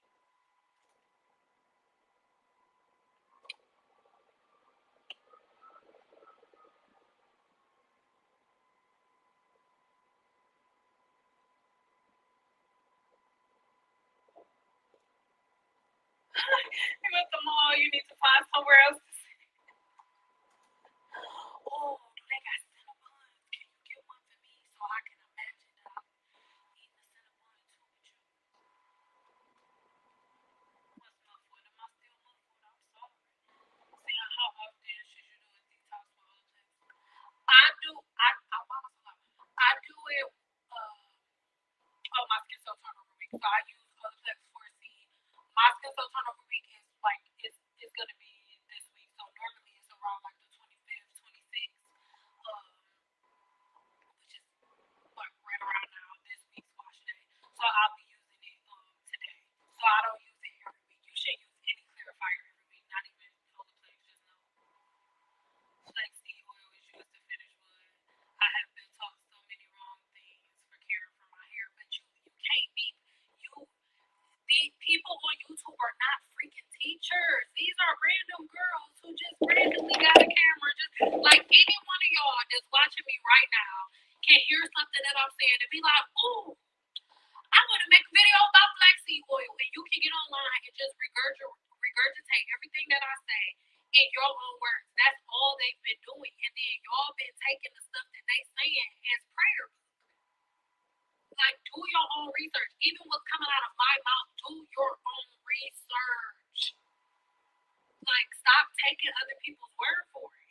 Because if you would have just did a simple, and not you, but if you just do a Google search, if you would have just did a Google search when they say, "Oh, I use flaxseed in my hair," and then I woke up and it was to my ass, like because y'all just believe the video and go get the flaxseed oil and do it. But it would take 2.5 seconds for you to type in, "Is flaxseed oil good for the scalp?"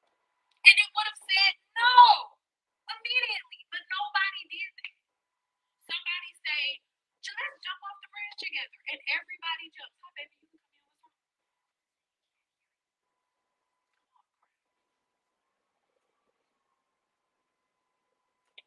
come in.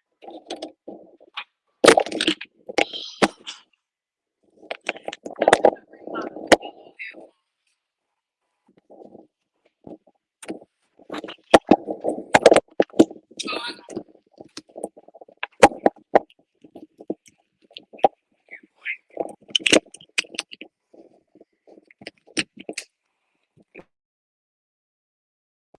Can you hear me now? A little.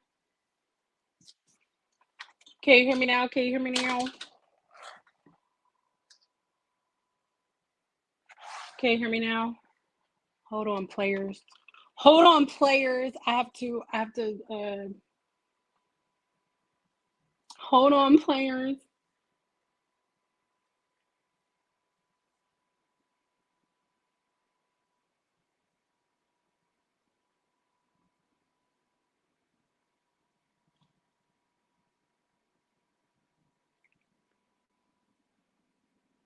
Okay.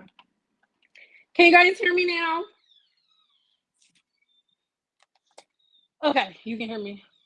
Give me a 5 if you can hear me.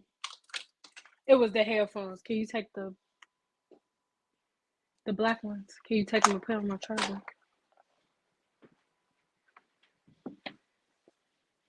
Or not? I don't know where the hell I put them. Whatever. All right, players. All right, let me get. Hold on, guys. Hold on. Oh, here it is.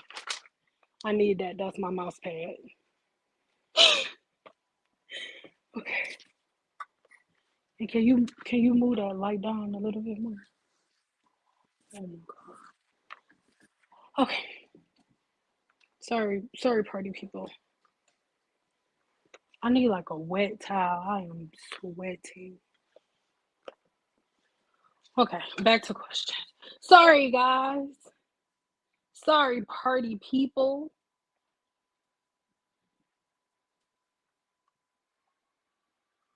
I don't know whose question I was on.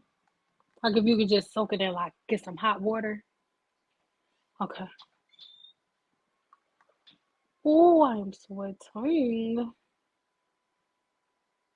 Okay, here we go. Yeah, like I said, flaxseed oil finishes wood. So let's not do that.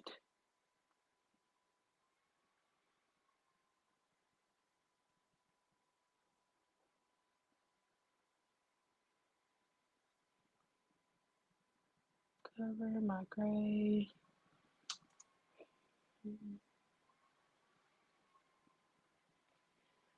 Can you show your hair under a microscope on a live one time? I sure can. That's a really good suggestion. Absolutely. I can. Yes, Google it real quick. Hold on. Actually, I am going to do it for you. Okay. Actually, no, I'm not because it's going to take too long. But somebody do it for me real quick while I wipe off my face. Somebody Google that real quick. Like, is dandruff a scalp infection? Somebody Google it real quick. I don't know why. Really?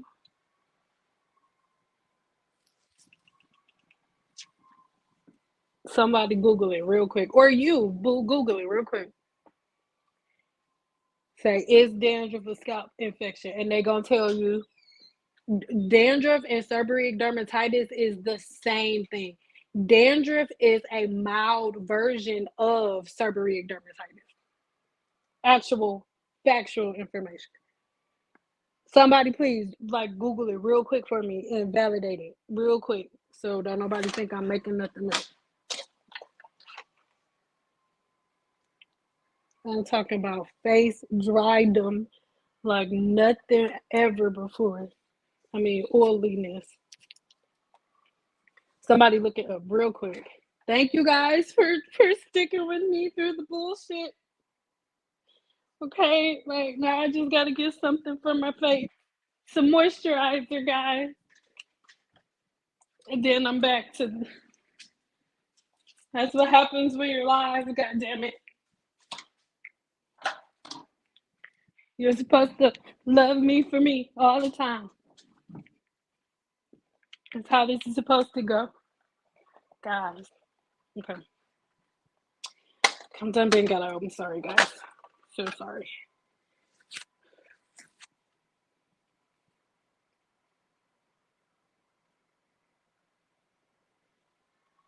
Can edges be regrown? You know they can, girl. You watching me grow mine, babe.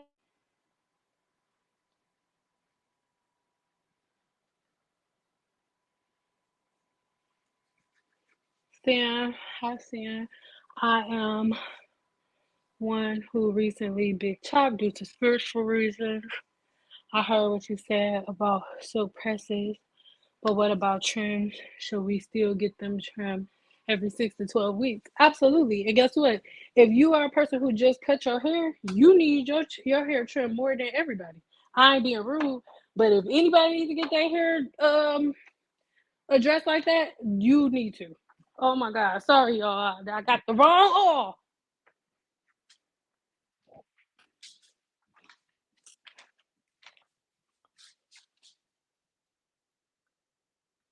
Hold on, player. I could be still talking because I got these headphones in. I love y'all, but my skin is more important. Call me vain if you need to, but I don't play that stuff with my skin when it starts feeling funny. Okay, here we go.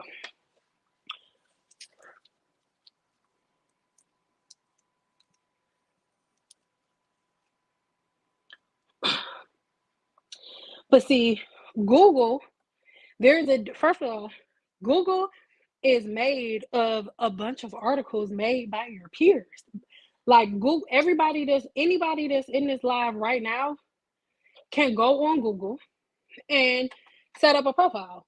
And anybody on Google, anybody in here right now can go on Google and start a blog. I mean, go on the website on the internet, start a blog, and any of y'all can write a post that says how to grow hair fast, how to cure the scalp.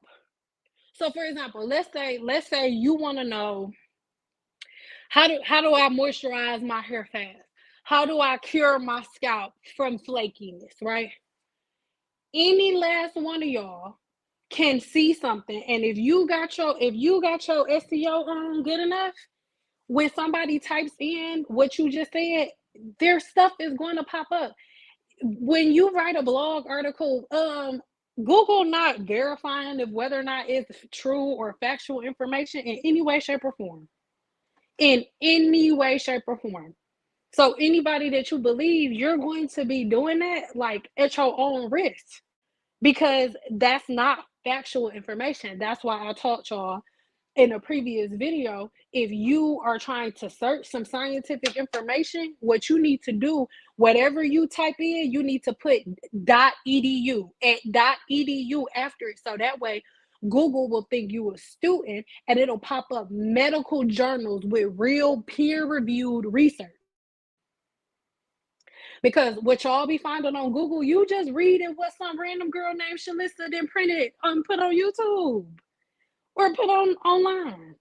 That don't mean nothing just because it's on Google, it's factual information. No, that's why you don't take my word for it. That's why you don't take nobody's word for it. I'm planting seeds. You get nuggets from me, and then you supposed to keep fishing. But the problem is y'all get online and you find somebody who don't know shit about nothing. It's like, oh, this the whole pie. No, it's not. That was a piece of the puzzle. You need to go find the rest on your own. Like, stop being so dependent on other people because that's how you get played. When you looking for somebody to manipulate, you're looking for somebody who cannot, will not, and has no desire to stand on their own 2 feet. So then you make up a story for them to stick to, and then they follow it. And that's what's been happening to most of y'all.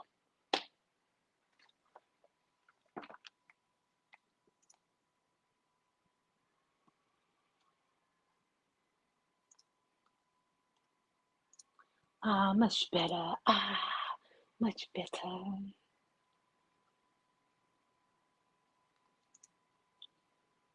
I have alopecia. My hair grows, but I have 2 patches in the back plus shedding. It's never been smooth bald look, but like a buzz cut. So they just say alopecia. I think I'll try minoxidil. So has it always been like that, or did it start happening like after a certain weave, after a certain like season of you having braids? Like, is it something specific that happened?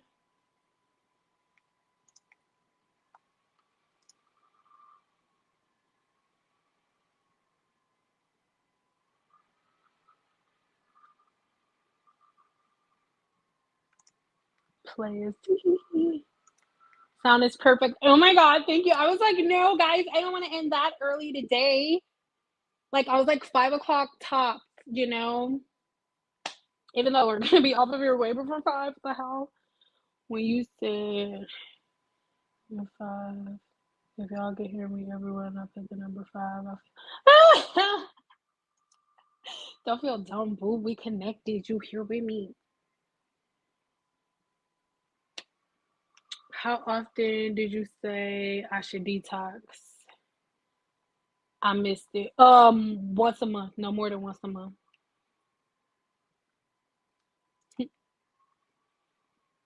The major culprit of dandruff is fungus called Hey, kitty Kate.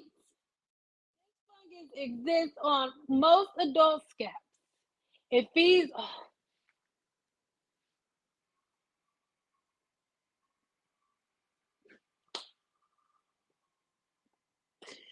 these are happy tears. Like, thank you for researching and finding. Like, thank you, kitty Kate. Like,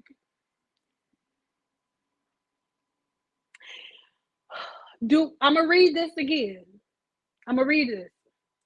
As I'm reading this, oh, what the beautiful kitty cakes then put on for us on this Monday night. Hey, now remember everything I teach y'all about greasing the scalp, blocking the follicle, all of that. The major culprit of dandruff, I already read that part, is the fungus. This fungus exists on most adult scalps. It feeds on the oils on your scalp, breaking it down and leaving acid in its place.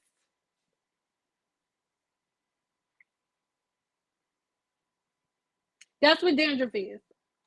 So when the reason that I'm so intense, stop greasing your scalp, stop greasing your scalp, stop greasing your scalp. Yeast automatically is on your scalp. You are literally giving it food when you grease your scalp. That's why for every woman who says they have to grease their scalp and they've been greasing and they 50, they 60 and they cool, there are like 10 more women that actually listen to me and just stop greasing their scalp because it's going to save you money. It's going to save you time. It's literally just an emotional connection that you have to something. It'll literally cost you nothing. You'll actually be saving money and time. Every woman that stops greasing their scalp stops having dandruff. They stop having scalp inflammation. Their seborrheic dermatitis goes away. Why? Everybody has yeast on their scalp. When you block the follicle, you prevent the yeast from leaving. Petroleum blocks the follicle and keeps anything from leaving. Blue Magic is made of petroleum. So when you put petroleum on the scalp, it stops this yeast that is on everybody's scalp from leaving in the first place. That's why you have dandruff. That's why you have seborrheic dermatitis. Seborrheic dermatitis and dandruff are the same thing. Because somebody else looked that up? I don't feel like typing. Because somebody else looked that up. Somebody type in, is dandruff and seborrheic dermatitis the same thing? Somebody please Google it, copy it, and paste the words in the thing, please, for me. Please. Dandruff and seborrheic dermatitis are the same thing. Dandruff is the little sister to seborrheic dermatitis. Oh, I love you too, boo.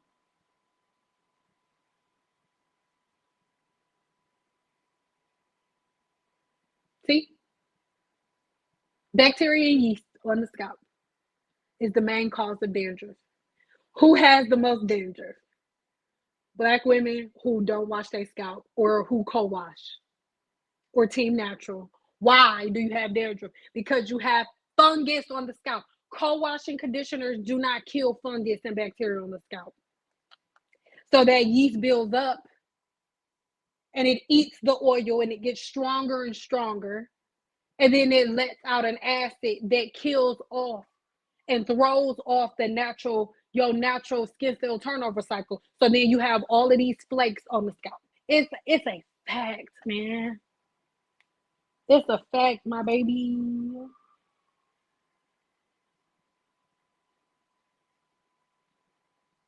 Hey Sam, I think my daughter too has a short energy phase. No, no, no, no, no, no, no. As much as I like money, don't book no appointment with me for your daughter. For your daughter has not had her first hair growth cycle, a full hair growth cycle until she's 7. It takes a human being 7 years to create a hair growth cycle. If she just got here. Her hair just figuring out that it's hair. Her hair just figuring out that it's on this planet. Girl, leave your daughter hair alone. Don't do nothing. I got 2 kids. 2. 11 and 10. Wash her hair with baby shampoo and conditioner until she like 3. Then use a very, very basic shampoo. You don't need to be doing no clarifying shampoos. No, you're not putting no products in her hair. Don't grease her scalp. Don't put blue magic in her hair. Don't be putting her hair in all of those bows and barrettes and stuff, putting all that weight on her follicle. Because a lot of y'all not going to like to hear this, but that's another reason why Black women's hair grows slower than other people's. Most Black women are the only ones who put all of that weight on their baby's hair follicle when they a baby. Your baby's natural hair growth cycle just started, and you got the big old knocker balls, barrettes, hair ties. I did it for a minute too until I learned better. Because it's routine, it's pattern. We don't do things because they make sense. We don't do things because it's what we're supposed to do scientifically. We do it because emotionally we're linked to it. I'm currently in cosmetology school, and some of the instructors don't know much about Black women's hair. Listen, none of my instructors knew nothing about Black women's hair when I was in cosmetology school. You are at cosmetology school to learn the basics of the science of the human body and to get your license. And when you get out of school, it is your job to keep continuously educating yourself. Cosmetology school is where you're going to get your L so you can do it legally. So that way you can still buy a house. So that way you can still buy a car. So that way you can still, you on paper, you legit. That's what you at cosmetology school for. And you there to learn the basics of the science of the human body. But I taught my instructors how to do Black hair. Your instructors are going based on the book, and most instructors are cosmetologists that are tired of standing behind a chair, and that's a fact. The majority of your cosmetology instructors probably still do hair part-time. And they doing hair, they being instructors because it gives them a steady income. So they don't have to worry about that. It's a fact. Going to cosmetology school, you're going to it's like being a teacher. You're going to constantly be re-educating yourself. So if you depending on and I'm not being disrespectful. If you don't know how to do hair, you're not going to learn how to do it in cosmetology school. Cosmetology school don't teach you how to do hair. And this is just my opinion. Doing hair is like singing. I don't care how many singing classes you go to or how many voice coaches you go to. If you can't sing, you not going to walk out singing like Beyonce just because you've been taking classes for a year. It's the same thing with hair.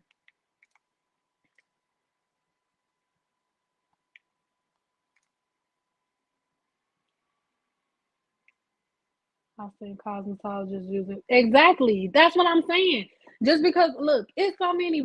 Out of, I want to say, when I graduated, it was probably 35 of us. Only 2 of us still do hair, and the other one to do hair dusty as hell. That don't mean nothing. Just like every teacher that finishes school, not a good teacher. The good teachers are the ones that keep re-educating themselves. They keep reinvesting into their education. That really, really, really spend their life thinking about it. You want to know the perfect way to figure out what cosmetologist you shouldn't go to? Look at her, and if she tell you to put some food in your hair, don't book her. Don't you book her? That's the cosmetologist that you shouldn't go to. Any licensed professional that's preaching the same shit that YouTubers are preaching, don't you book her. And if you book her, that's on you. If she telling you to put rice nipple juice in your hair, don't book her. If she telling you to if your hair is tangled, to put water in it and conditioner to detangle it, don't book her. That's why I'm teaching y'all the science of hair. Not so you can, Sin told me, Sin ain't tell you to do nothing. Sin told you a nugget and told you where to go dig for the rest of them. So go dig for the rest of the nuggets. Figure out why you're not supposed to comb curly hair wet. Go figure that out. So that way, when you know the science of hair, when you meet a cosmetologist who should know more than you, and she telling you something stupid, you know not to book her. But y'all be like, oh, I sat there and she put rice nipple juice in my hair. That makes you dumb. Not you.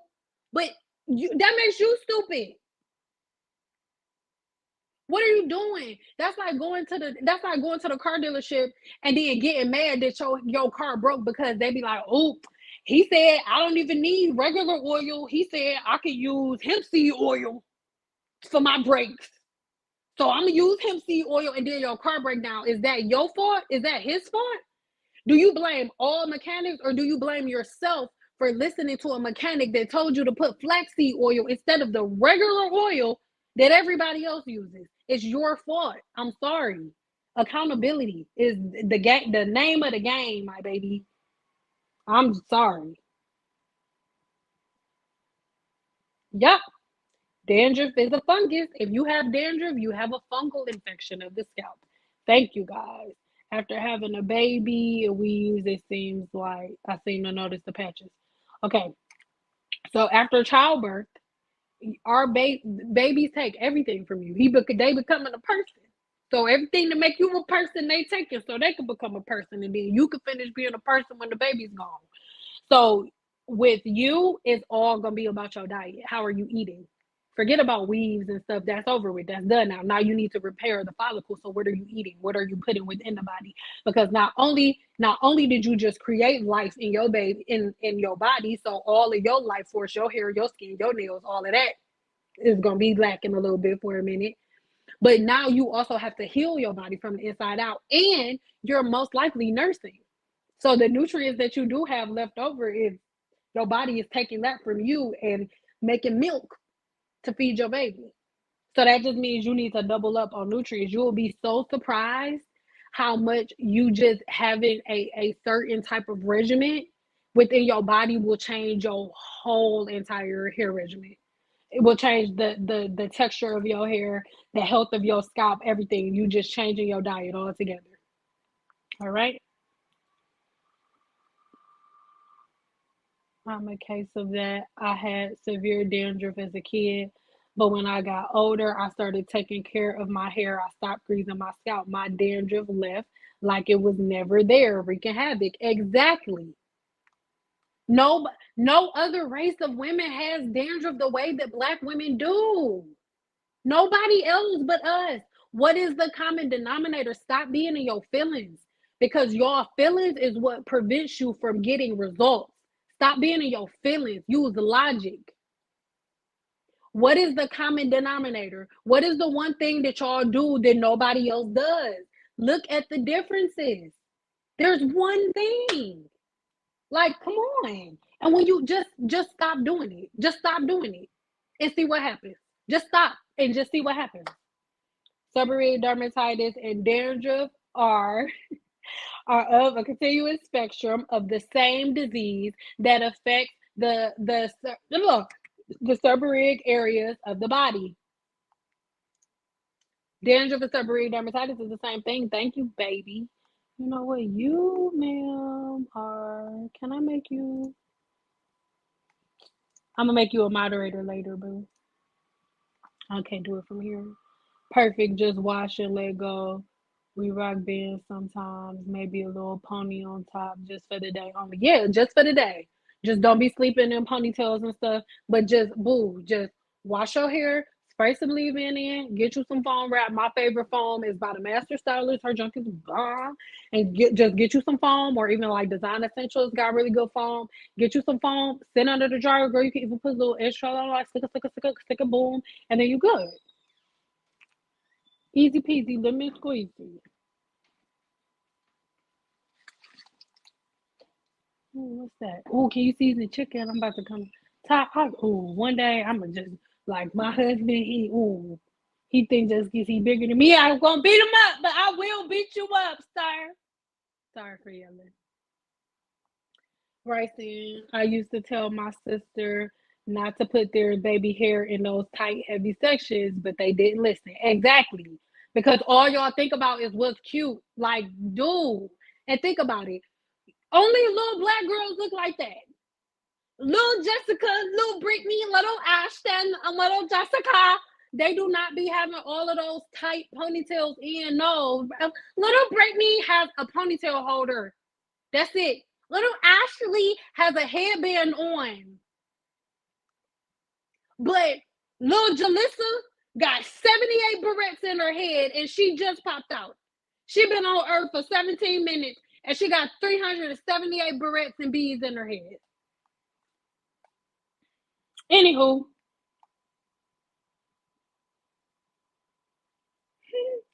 thanks, Sam, for the once a month recommendation for your scalp detox. Love you, boo. I love you too. Yeah, so just once a month. You don't, because remember, too much of anything will be too much. So if you're doing too many if you're doing too many scalp detoxes, remember you have good bacteria and you have bad bacteria. So when you're doing it once a month, you only just get rid of an over buildup or an overproduction of too much bad bacteria, too much yeast, and too much acid that doesn't belong on the follicle, right? But if you are doing it every freaking week, you every day or every time you wash your hair every week, then you're going to be removing too much of the bad bacteria because you need bad and good bacteria. All right. So that's why you just want to be really, really, really cautious of that. All right. I love y'all so much. I'm going to just go over this one more time just so you guys can know and remember. Not Olaplex. We're not talking about Olaplex today. But if you want to get your hands on some Olaplex, then all you have to do is to click the link in the description box and you can shop Olaplex there. If you would like to use K18, you can do that. I am not a K18 girl. Why? Because K18 and Olaplex have the same parent company. Okay, no, they were not formulated by the same people, but again, K18 is something that you can only use if there's no conditioner on the hair. The molecule is not even small enough to beat conditioner, and it's for somebody like, if it doesn't really matter if you're heavy-handed with K18 because it is something that just helps a surface level problem. Even though it does do something kind of sort of on the inside, is not working before, like for example, this molecule right here that Olaplex created, it works faster than the actual color that you're going to be putting in your hair. But K18, it doesn't work. You can't mix K18 into your hair color. You cannot mix K18 into your relaxer. So, and am I saying that it's not a good product? No, that's not what I'm saying. But just because something feels good does not mean it is a better product. Because in theory, at face value, when you first look at a product, it may look like that. But guess what? The same stuff y'all saying about K18, y'all was saying about Curl Smith. Remember that? The same way everybody like Curl Smith, everybody's like, Curl Smith is 10 times better than Olaplex. Curl Smith, oh my God, Curl Smith is 10 times better than Olaplex. And then y'all had all of y'all favorite YouTubers doing Curl Smith videos because that's what their job is. I'm not knocking them. They were all doing the Curl Smith videos. So then y'all all start buying Curl Smith. And then they stopped talking about that Curl Smith stuff. You know why? Because they started saying that it was something that was kind of temporary. Something real temporary because Olaplex has been out since, I want to say 2010, probably before that. So it's been out for a long time. Long time. Okay. So K18 is the new Curl Smith, baby. Ain't nobody talking about Curl Smith no more. When Curl Smith first came out, Curl Smith was the new Olaplex. Curl Smith was way better than Olaplex. The same way all y'all be in my comments like, I'm sorry, I like how y'all be like, ooh, I'm sorry, I love K18, but y'all was doing the same stuff in my comments with Curl Smith. I got the receipts to prove it. I'll do it in another video, or I may put a couple screenshots of y'all comments on my community tab. Y'all have to be more stable. Y'all have to get more rooted. Literally, all somebody has to do is post a video on YouTube. Y'all gonna throw away every product y'all ever used and go buy that one. Y'all gotta stop. You gotta be more rooted, more grounded, more loyal to something. But we don't do that. Because, of course, nobody remembers Curl Smith anymore. And nobody remembers when they liked Curl Smith better than Olaplex. Nobody remembers that. Like, we never said that. We would never say that. Just like don't nobody remember coochie cream. Don't nobody remember using Monistat for hair growth. We didn't do that. Girl, bye. There were licensed cosmetologists using Monistat to help people grow their hair. Don't nobody remember it now. Just like ain't nobody talking about Curl Smith. Y'all need to stop being so vulnerable. Y'all need to stop being so easily manipulated. I booked a wash and blow dry and trim. I pray she can't trim without pressing my hair. Can't nobody trim your hair without straightening it. If you go get girl, kitty cake. First of all, if you gotta pray that somebody gonna do your hair right, you shouldn't be going. Period. You should know that you know that you know that you know that you know that that person knows what they doing before they touch your head. Because once they put their hands on your head and they wrong, it's too late. You need to know that you know that you know that you know that you know that they know what they doing before you sit in your chair. Let me tell you something. You do not cut curly hair wet or in its curly state. You do not cut curly hair curly. Period. I don't care what nobody say. And anybody who tells you that you can give a good haircut on curly hair while it's curly and wet, they do not know what they're doing and your hair is going to be screwed. I'm sorry. I don't care. And it's gonna look good for a minute, but then the second you can go years with you thinking it look good, and then one day you gonna straighten it out and you gonna see that your hair is 50 million different lengths. Wet, straight hair swells when it is dry. Straight hair swells when it is dry. Curly hair swells when it is wet. And you never cut hair. You never cut hair when it is swollen. Period. I'm sorry. If she's going to cut your hair wet, and if that's not what you're talking about, then I ain't talking to you. This is for anybody else who want to do what you're doing. If you want to go to somebody, I'm a naturalist. If they're cutting your hair wet, they are a person who's doing hair to fit into fads on social media. They shift it and adjust it. You do not cut hair when it is swollen. Straight hair is swollen when it is dry, and curly hair is swollen when it is wet. So you only cut hair when it's stretched. Straight hair is stretched when it's wet. That's why Diva Curls and them was teaching black women to cut curly hair wet. They wasn't about to adjust their technique because you black. No, you want to use our shit. You gonna cut hair like we tell you to cut hair. But that's how white girls cut their hair. White women cut their hair wet. Why? Because you're only supposed to cut hair when it is stretched. Naturally straight hair is stretched when it is wet. That's why white girls cut their hair when it is wet. And then naturally curly hair is stretched when it is dry. That's why you're only supposed to cut naturally curly hair when it is dry. Like, if you go into somebody who is going to cut your hair while it is wet, your hair is going to be screwed up. Period. And even if it look good for a minute, it'll look good for a minute, but that'll be it. That's why diva cuts ain't that popular no more. You got a couple of people that's late to the party that's still going to get diva cuts, but ain't nobody doing that no more. You know why? Because they're starting to see the after effects all of these years later. They hair 17 different lengths. Love you, but no. Thank you for sharing your knowledge. No, no problem, baby. I will definitely rewatch this video and take notes. After getting a cosmetology license, I plan on becoming a trichologist. You are an inspiration, Sam. No problem, baby. I really want you to do that. Become a trichologist and go to school to be an herbalist. Well, not go to school to be an herbalist, but learn more about herbalism.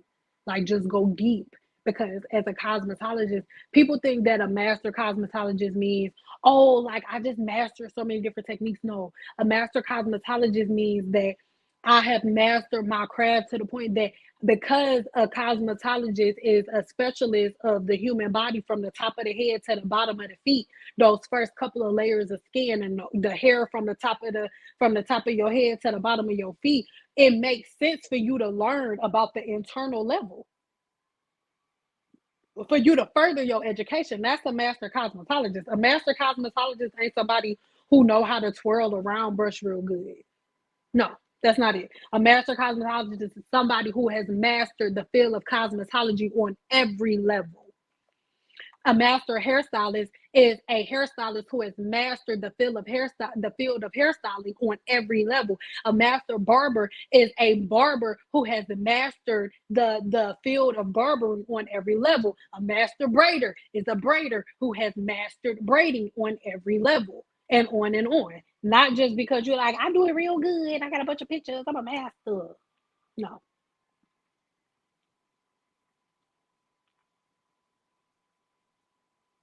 Okay, good. So that's what I mean. It wasn't to you, but to everybody else, because there's a bunch of people who still think that seeing is oil sheen better alternative instead of actual oil sometimes. No, I have not used oil sheen in a long time. I think since like cosmetology school. I'm gonna lie.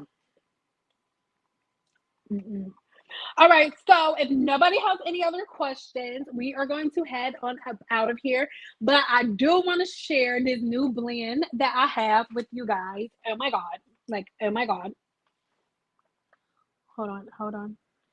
So this is called Simple Chai. So y'all know what chai tea is. Basically, chai is just a whole mixture of different herbs, right? So this is Simple Chai here. Oh my God. Yes. Yes. Can you see it? Are you getting into it? This is Simple Chai. So let me read to you the herbs that are in Simple Chai.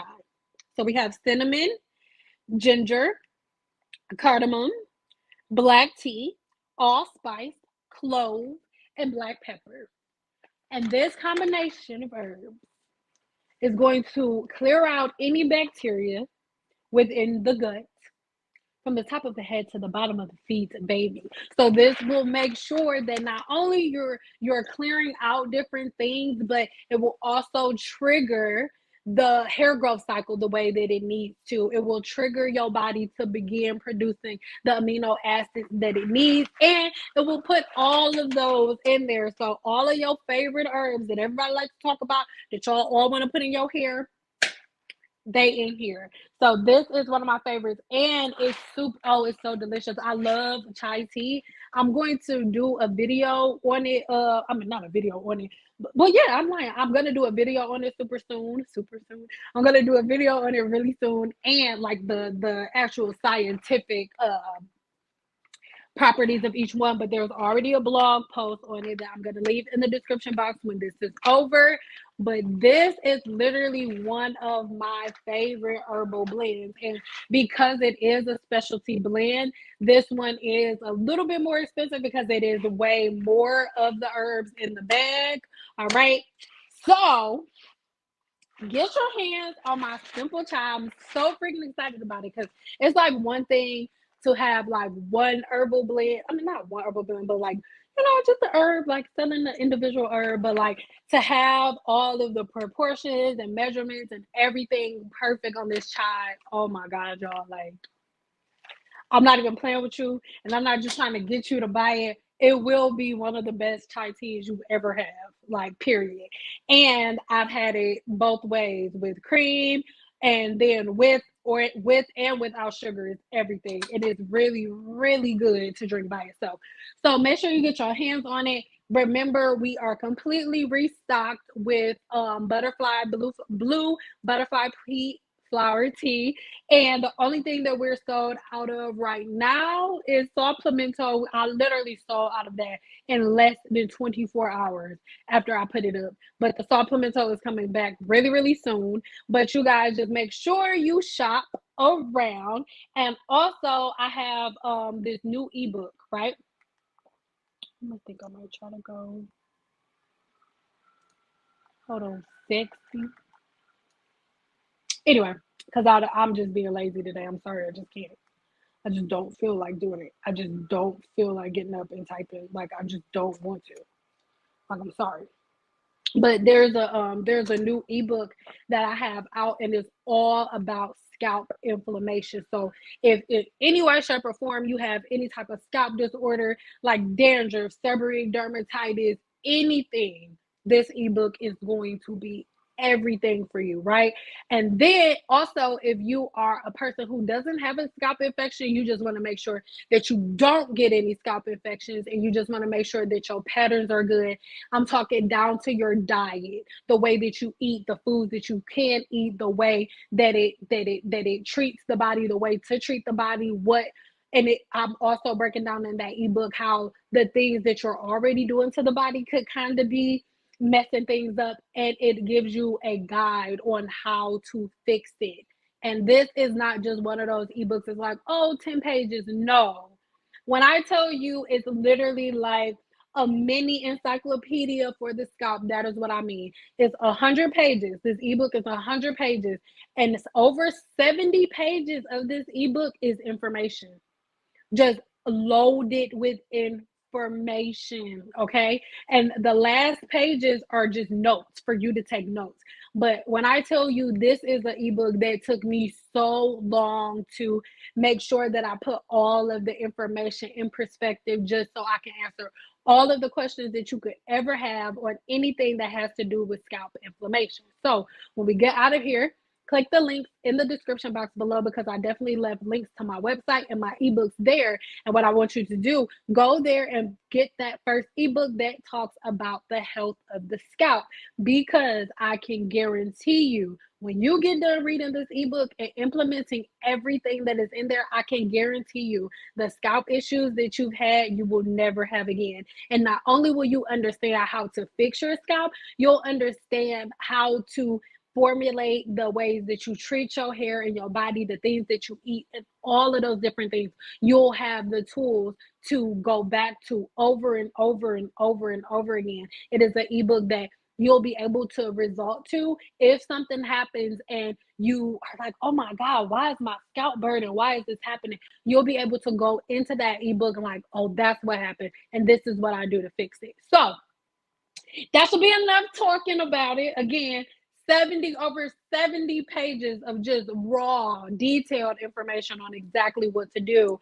If you think that I'm teaching you something in here, that ebook is everything. So I love you guys so very, very much. Make sure that you do me a favor. If you're still in here, do me a favor. Promise me you're going to do it, because even if you don't buy nothing, this helps me more than anything that you could possibly do. We are literally competing with a computer, right?